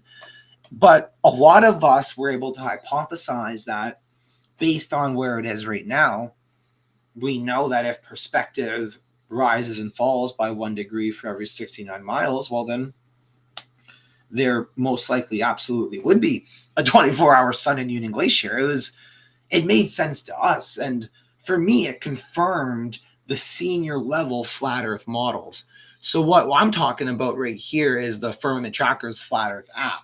So you want to go on Google Play, search up Firmament Trackers app. We're having the Pro sale right now.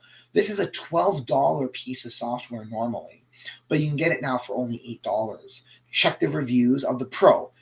The free one is mostly Globers, but the people who actually pay for my products, it's all positive reviews. Even the Flat Earth Science textbook too. Check the link above, the link tree, Stephen Alonzo. Let me make sure that's available on the YouTube live. Can I read it? Yeah. Let me make sure it's on the TikTok live. I can read that too. McGregor asks a good question.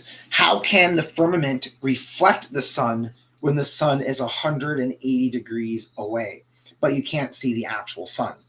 Very good question. So it's not reflecting, it's refracting. But what I think you're actually asking, though, is how do we get 180 degrees of refraction? That sounds insane, right?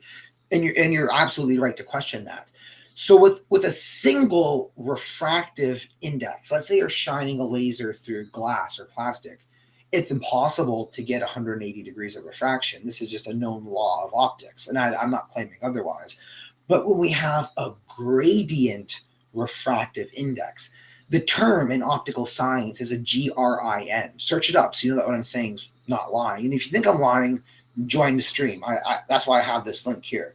Flat Earth science is settled. You can't really question it because we have citations. We know Earth is flat. The globe is a new invention. But yeah, very good question. So with a gradient refractive index, you can have 180 degrees of refraction. What we also have is total internal reflection, but only at the firmament level. This is why everyone gets their own apparent sun. So from that video that we were playing earlier showing that dome with the observer, and how when I was saying earlier, everyone on the beach, let me see if I can reset my location. Or I can just show this example. It doesn't actually change anything. Let me put the screen share back on and go to that. So light refracts, and there's only a point A to point B. So based on what area of the firmament you're looking at is how the light will refract through. And the reason why it changes is because it's a parabolic structure. The sun is climbing up and down that. So it makes perfect sense. The refraction remains constant at the latitude. That's very important to understand. So if we're at negative 45 degrees of latitude, like we are right now in New Zealand, it will be the exact same for all longitudes around there. So we're at 173 degrees of longitude, but let's actually switch that up. Let's go opposite side.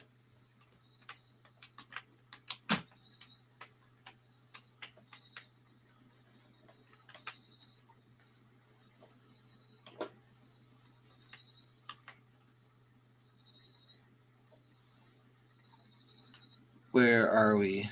We're over here. And then let's bring the sun. So the exact same concept applies. And I guess let me plot multiple observers. That's the whole reason you're buying the Pro version anyway, is to do what the Globe software can't. Let's show exactly how the dome refraction works.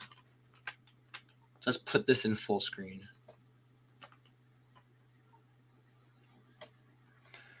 So all you do is you just go plot by click, choose anywhere,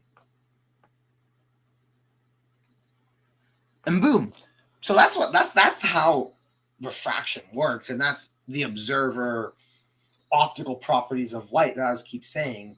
You're only going to see one sun because there only ever is one sun, and refraction by 180 degrees happens through the gradient refractive index.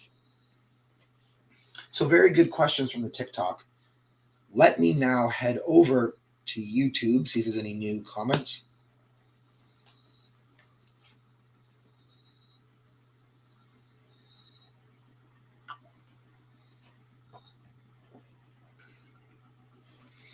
Very good, very good. So this has been nice. I actually got a lot presented today. Let me now see the final video I think I have queued up. This is going to be a 7-minute short video just going over the app. So this is on Android, but the same concept applies to the academic web version. So let me actually share my screen before I share that one, just so you can see what I'm talking about. The Firmament Trackers academic version is that link above. So for those of you who have iMac, iOS, a smart TV, and you want to use the flat earth model that I've shown you, that's that link there. Now for those of you who have Android phones and want to get that app on your phone, both the free and the pro version, it's really, really cool. Get the free version, test it out, make sure you like it, and then get the pro version so you can do all the cool stuff. The sale's not going to end tonight. The sale will go till the 24th. And it's 30% off, so it's really, really cool.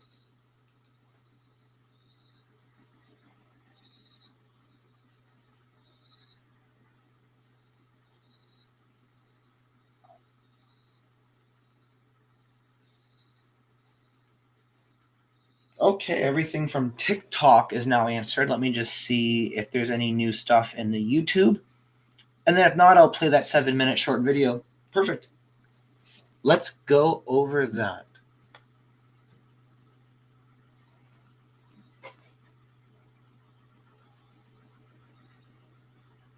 So when you first load the app, it'll do a network location.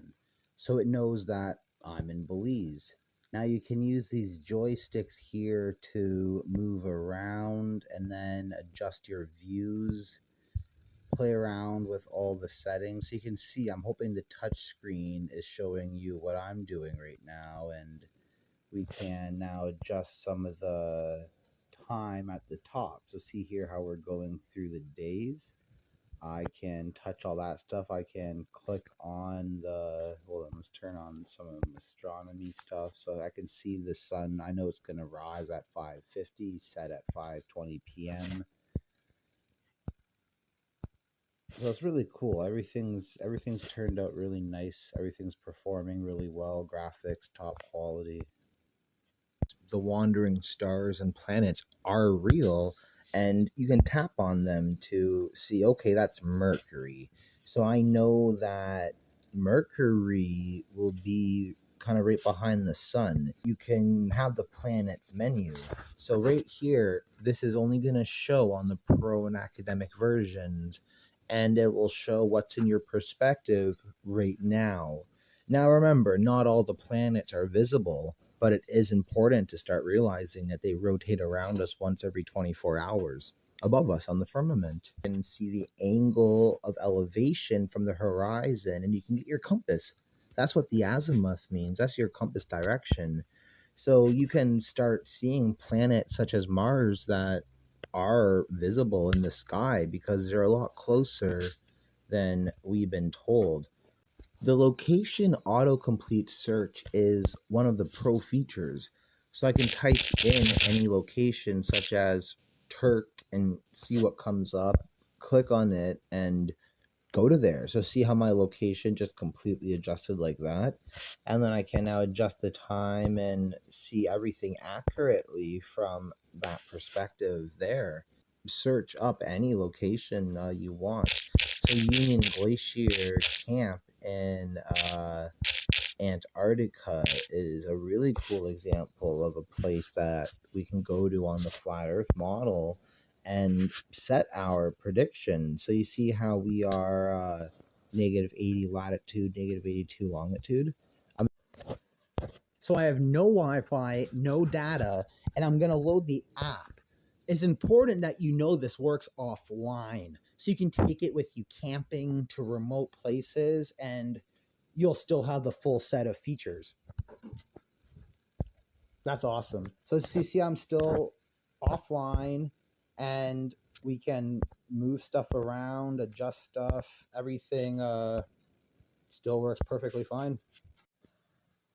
To adjust the font size of your app, it's this A button in the bottom right corner. You can then lower the font size to something more comfortable. And same with the icon size as well. You can adjust those so that your user interface can look nice for however you want it set up.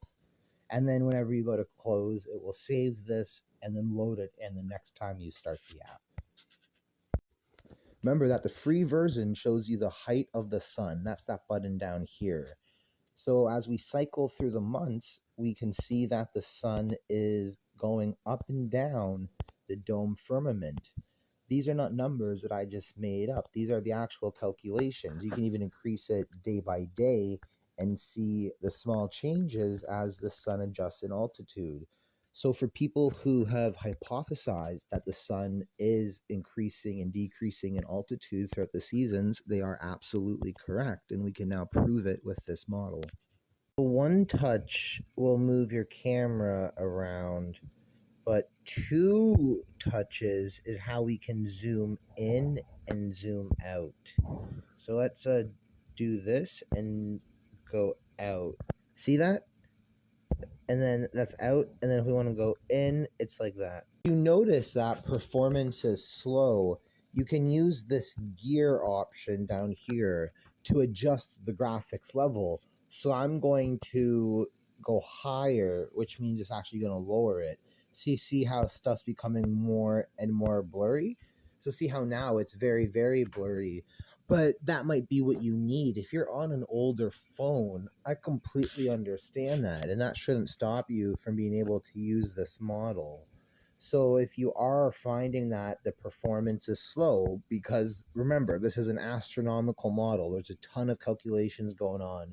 And then the graphics rendering it itself, it's like an Xbox or like a Game Boy, you know what I mean? It's a lot of visual stuff going on. So you can always adjust that and it'll save. Demo videos are up at the top. So see that camera icon? Now the D means date only is increasing. So that'll be the same time, but we go over the days. So that'd be the sun's analemma. The T means the time's going to be increasing. So those are cycling through the full 24 hours. But you can choose one that you want and then watch as what's going to happen. And then just double tap the screen if you want it to stop. Now, I'm aware that there's not that many. I want to implement a whole bunch. But please feel free to look at what's there right now and be aware that I'm going to be adding probably 10 more because I think this is just so cool and the graphics are amazing. Have you ever thought the world is flat? You're not alone. Many of us have wondered those same questions. Now's your chance to learn how the world really works. Download the free app on Google Play.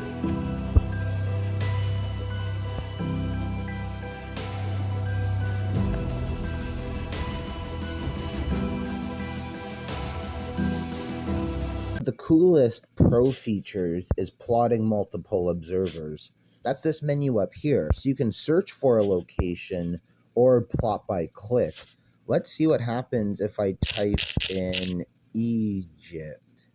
So I can now click Egypt, and we'll see that a second observer has been plotted. And what's really cool is that it now shows the sun and moon for that observer. And you can do some amazing flat earth science with this. No other model can do this. And it's accurate as well. You can still adjust the dates around and see when only you will see the sun or when you both will see the moon. This is what's really cool about this model.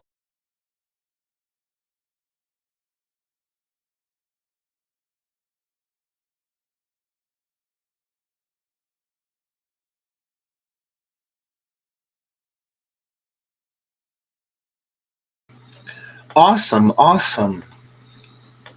Let me get back to presenting. Awesome, awesome. So that is the Firmament Trackers Flat Earth app. That is a cumulation of about 8 months of work.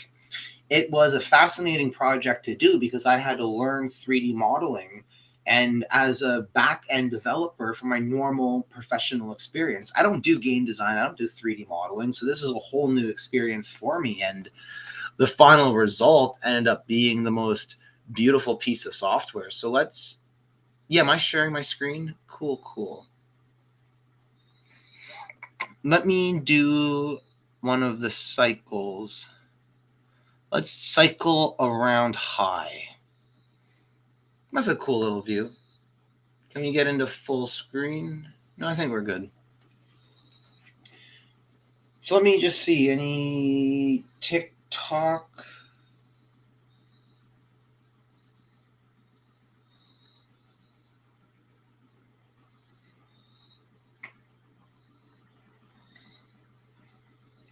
I love doing TikTok lives because I always get a whole bunch of new followers. TikTok's a really cool platform, so it's really sad that it was almost banned in the US.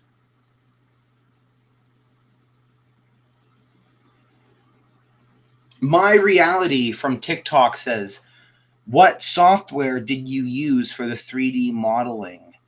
This is Babylon JS, as it's called. It is a very basic 3D kind of engine. So I don't know how much experience you have, My Reality, but if you're familiar with Unity and C# for that type of like real professional game development, Babylon JS gives developers like me a Unity-like experience, but I use TypeScript to actually code my app. And it's very lightweight. It runs on multiple platforms. It's not held back by the .NET. There's no licensing. So it's very easy. But even though you can use .NET Core, put it in a Docker container, I'm not trying to say there's anything bad about .NET. But what I did is found Babylon JS to be extremely easy for me to learn. As a back-end developer, I'm already familiar with the concept of like objects and classes. So on screen, there's a camera object. We then have equatorial grid objects. Those are those grid objects there. We have an observer object, and it's very much like what you're probably thinking. So we have a flat plane. You find a map that you like. You make it work. Like the map has to work as well. So finding maps online, they have to be pretty good. Otherwise, you can't really get the sky to match the ground. But I did. So I like this map. It works really, really good. And it has all the location names on it. So people who are used to older legacy flat earth models, like in 2017, there's a really good model called the Walter Bislin model, but it only had the sun and the moon, and no multiple observers. It was a wireframe model, but it was the first time we went into 3D. So it enhanced the Flat Earth Pro app, where it was only a 2D bird's eye view. Yes, My Reality asks, will it run in a browser? It absolutely will. So that is the academic version right up here above me. So firmamenttrackers.com/academic version is the highest level software we have. So it's meant for probably people like you. Let me see. You say it's too small to see. I can probably do a space. Let me see. And then make the font bigger. Oh, did I cancel it instead of spacing it?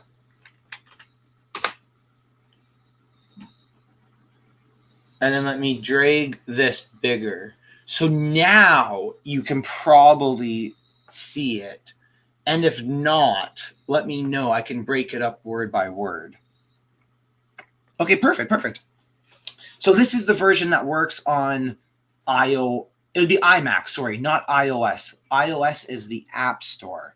But this works on iMac computers. So any browser is what you're saying. Yeah, so exactly what you're seeing on the other screen here. Let me share my screen again just so we're on 100% the same page. So this right here, this model is in a browser. I can see up here. I'm in a browser window. It is WebGL. So you can look at whatever browser you have. 99% of browsers, it'll work. And if not, just update your Google Chrome or whatever. But WebGL has been out for so long, and that is the way that a web browser can safely communicate with your graphics card in real time. It's extremely powerful, and I was kind of shocked at how good my graphics are for this, because I'm looking at apps like Stellarium and Sky Safari and comparing what I did myself to these professional enterprise level software, and my graphics are better and my features are better. So part of it though is because on a flat earth it's easier to develop this stuff. Yeah, so good question, my reality. And I don't want to distract everyone else either, because I am a software developer, so I can ramble on about this for a long time.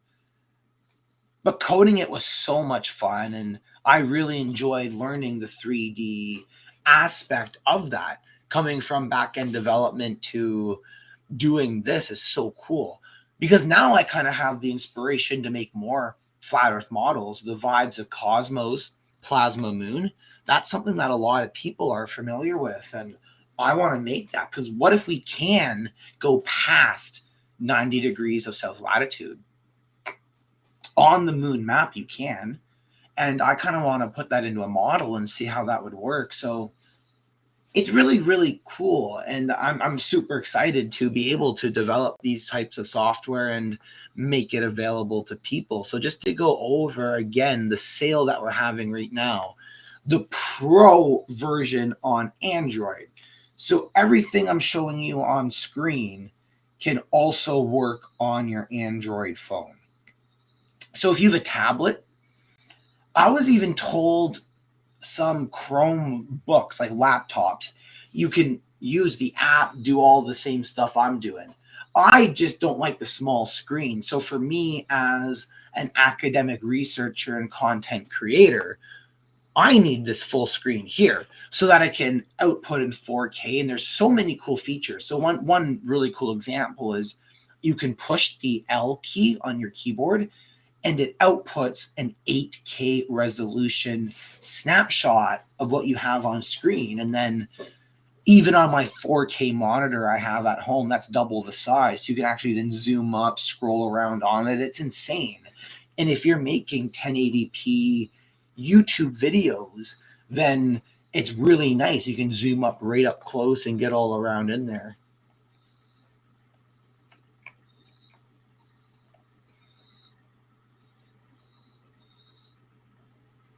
Perfect. Now I'm back in full screen. So let me just check the comments. I'll put this back into smaller font as well.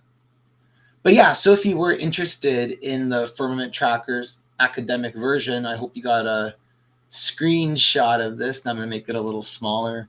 If you want me to put the full link back up, though, feel free to ask.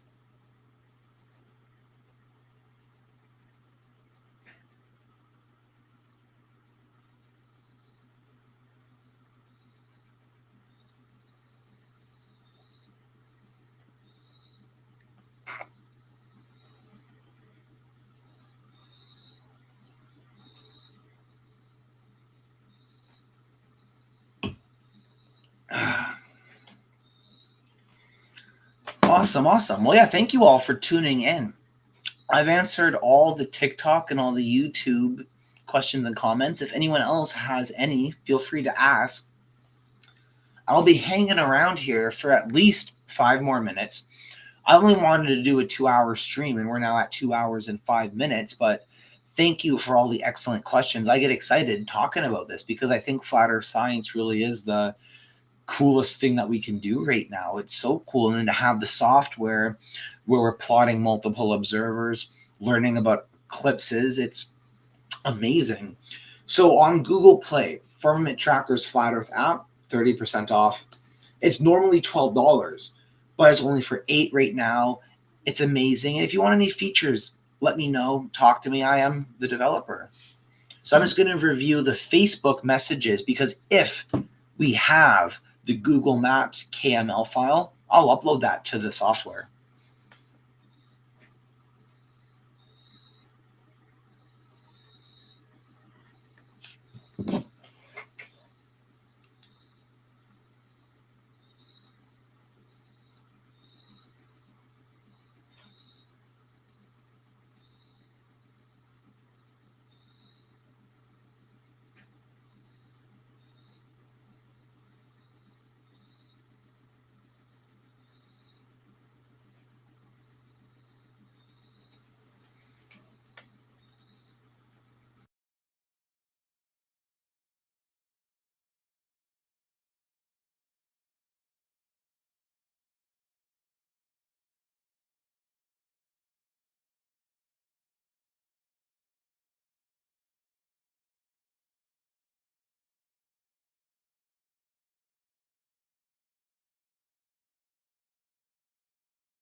So for our moon event with the Firmament Trackers group, it seems that it was mostly cloudy for everyone in Australia, New Zealand, and the places we were trying to get, like South Africa, just to see who could see the moon. So let me refresh this software and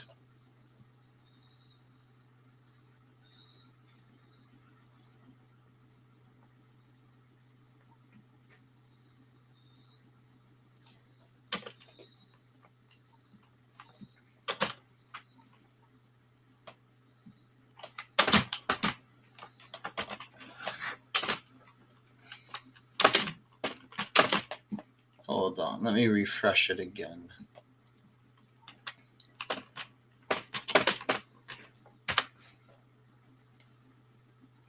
To end the live stream, I'm just going to plot a whole bunch of observers, see where they see the moon, and we can end it there. But again, if anyone has questions, I'll make sure to keep the TikTok comments open so I don't miss it.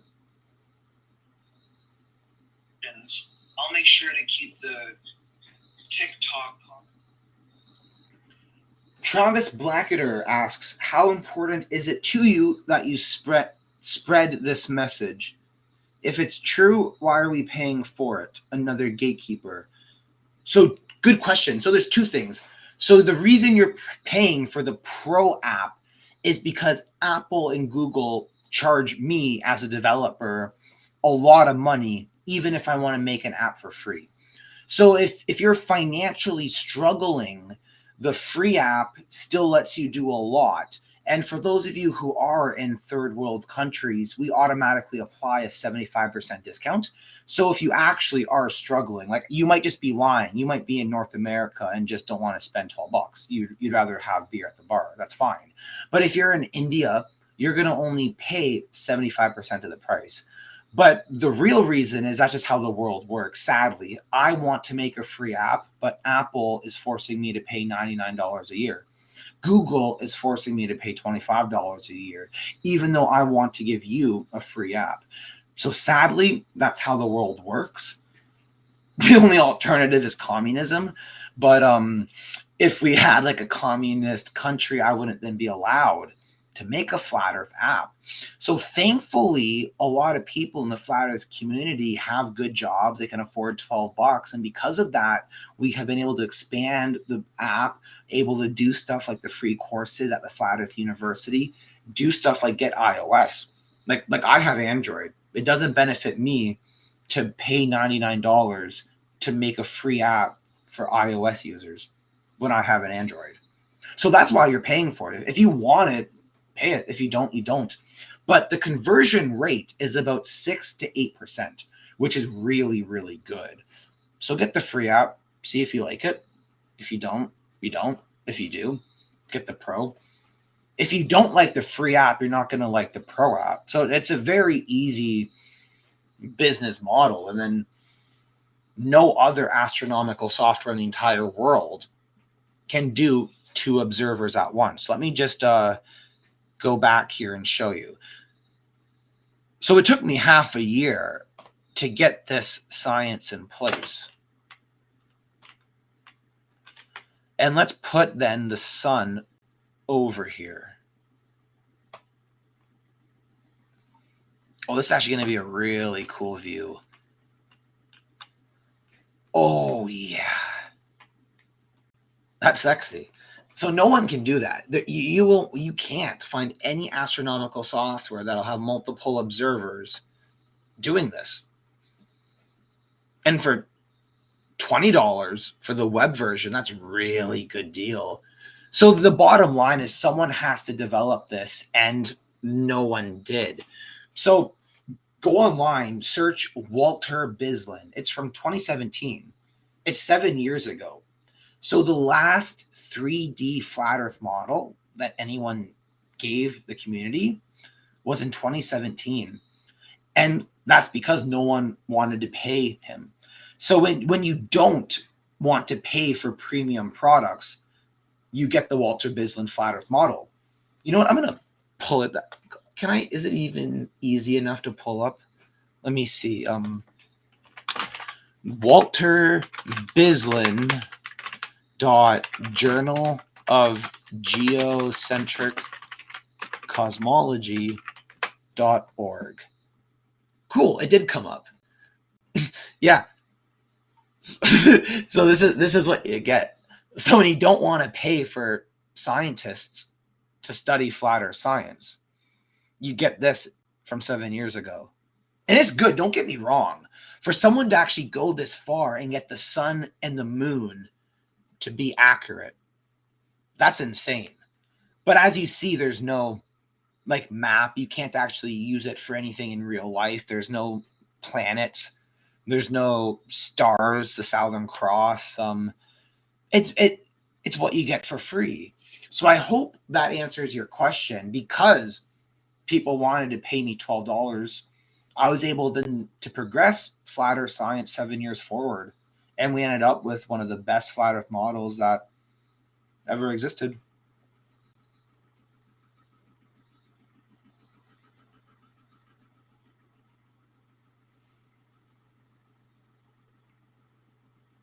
Okay, no new TikTok questions. Let me go over to YouTube just to see if there's anything before we end this live. So let me go back then to the Firmament Trackers flat Earth app, which is absolutely insanely cool.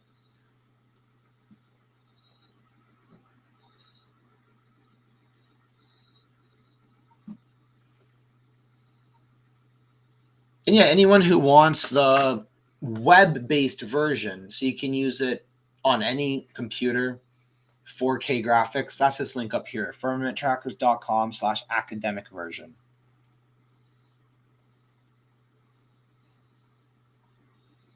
Yes, Dub Wilkinson raises a really good point. From YouTube, he says, I can have 10 tabs with the sun location. And that's right. So if you're using a globe-based model like Stellarium, you do have to have 10 different tabs open. You cannot have multiple observers in real time like we can with the flat Earth model, mainly because the globe doesn't exist. You can't model something that doesn't exist. So when you're modeling the real-life flat Earth, having this is super easy. So very good question. So then, yeah, it looks like we're going to be ending this live then. I'm going to let this just continue for a couple minutes. Anyone has any questions, feel free to ask. Make sure to get the Pro Firmament Trackers app. Take advantage of the sale. Go to the link tree. Even get the Flat Earth Science textbook. This is a really cool way to support the Flat Earth University, progress the sciences forward. Beautiful hardcover book available. The link tree link above will take you there. Linktree, Stephen Alonso. Beautiful, beautiful book. And there's 20 sample pages. So go to the Linktree, go to the Flat Earth Science textbook and read through it. Take a look at it. It's pretty cool. Page 130 is the dome refraction. How we knew that at Union Glacier. I wrote in this book that at Union Glacier in December, there'd be a 24-hour sun.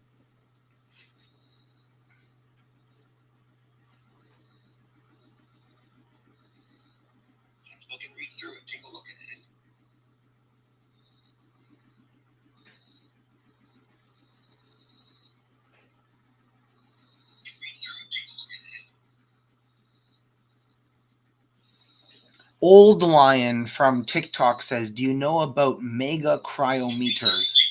I do not. He also says, though, an accurate model would be extremely difficult. You're true. One of my university professors once told me there's no such thing as a perfectly accurate model. There's only useful models. And that's a very good way to look at it, because when we see the progression of stuff like classical mechanics to Einstein relativity, or stuff like the Gleason model to the plasma moon model, that understanding is really shown in a beautiful way that's hard to argue against. So you're right. There is no perfectly accurate model. There's only useful ones. And I believe I have the most useful one.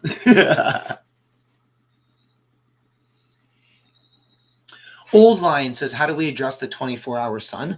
Well, the 24-hour sun is extremely easy to address. I have like a 60-second short. I think I can share that.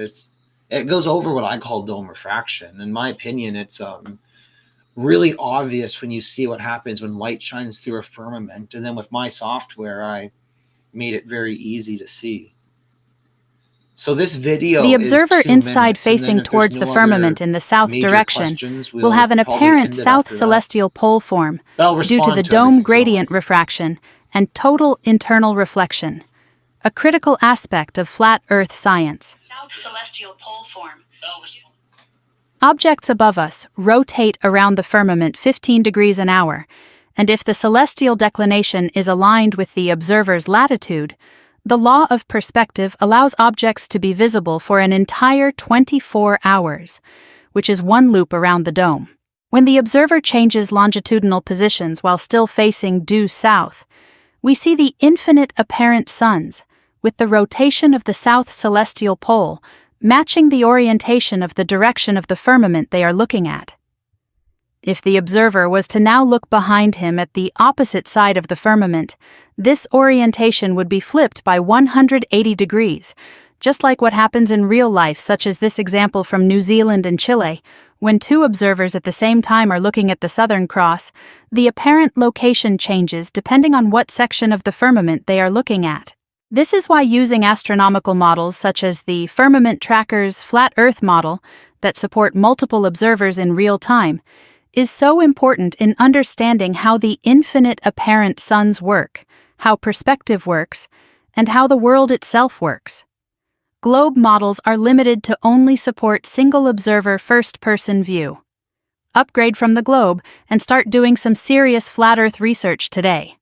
Find us on Google Play or go to our website to subscribe to.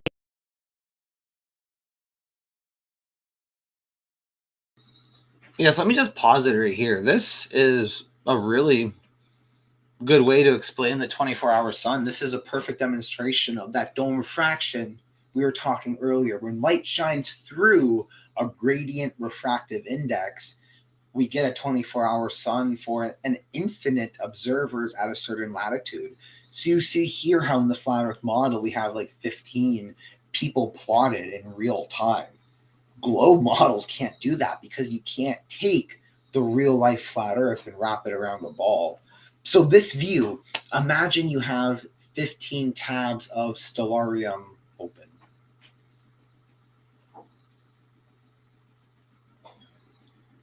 Old Line says you have to watch this multiple times. It is very confusing.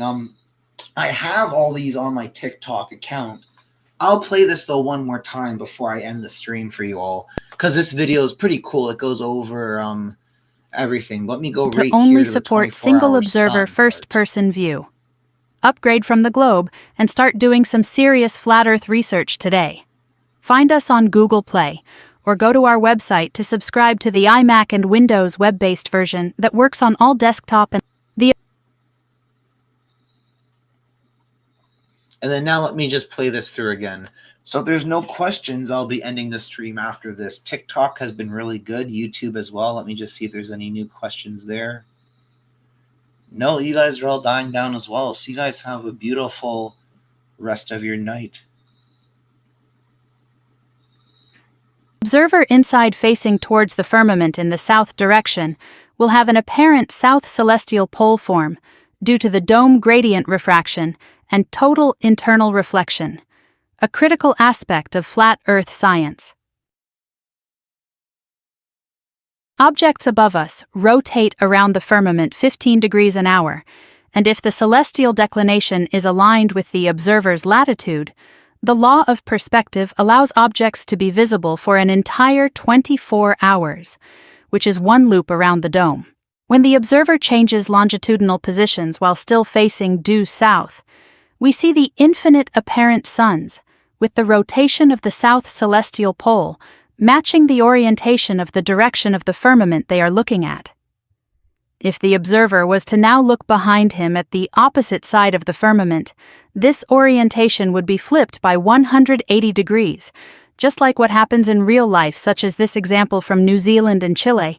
When two observers at the same time are looking at the Southern Cross, the apparent location changes depending on what section of the firmament they are looking at.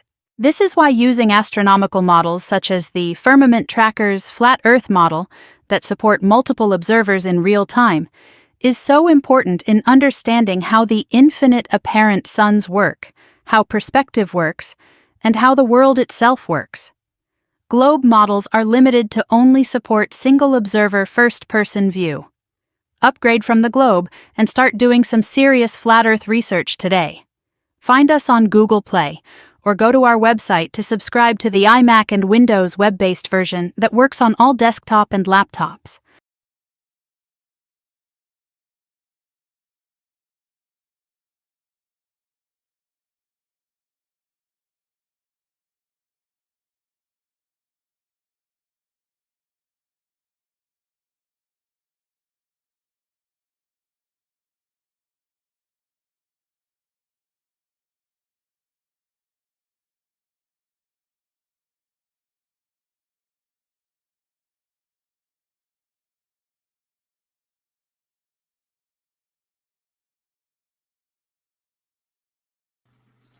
Awesome.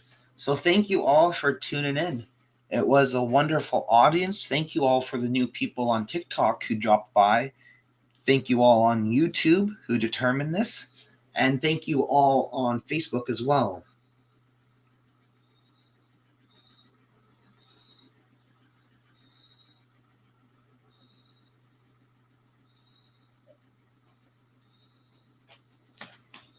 Wonderful.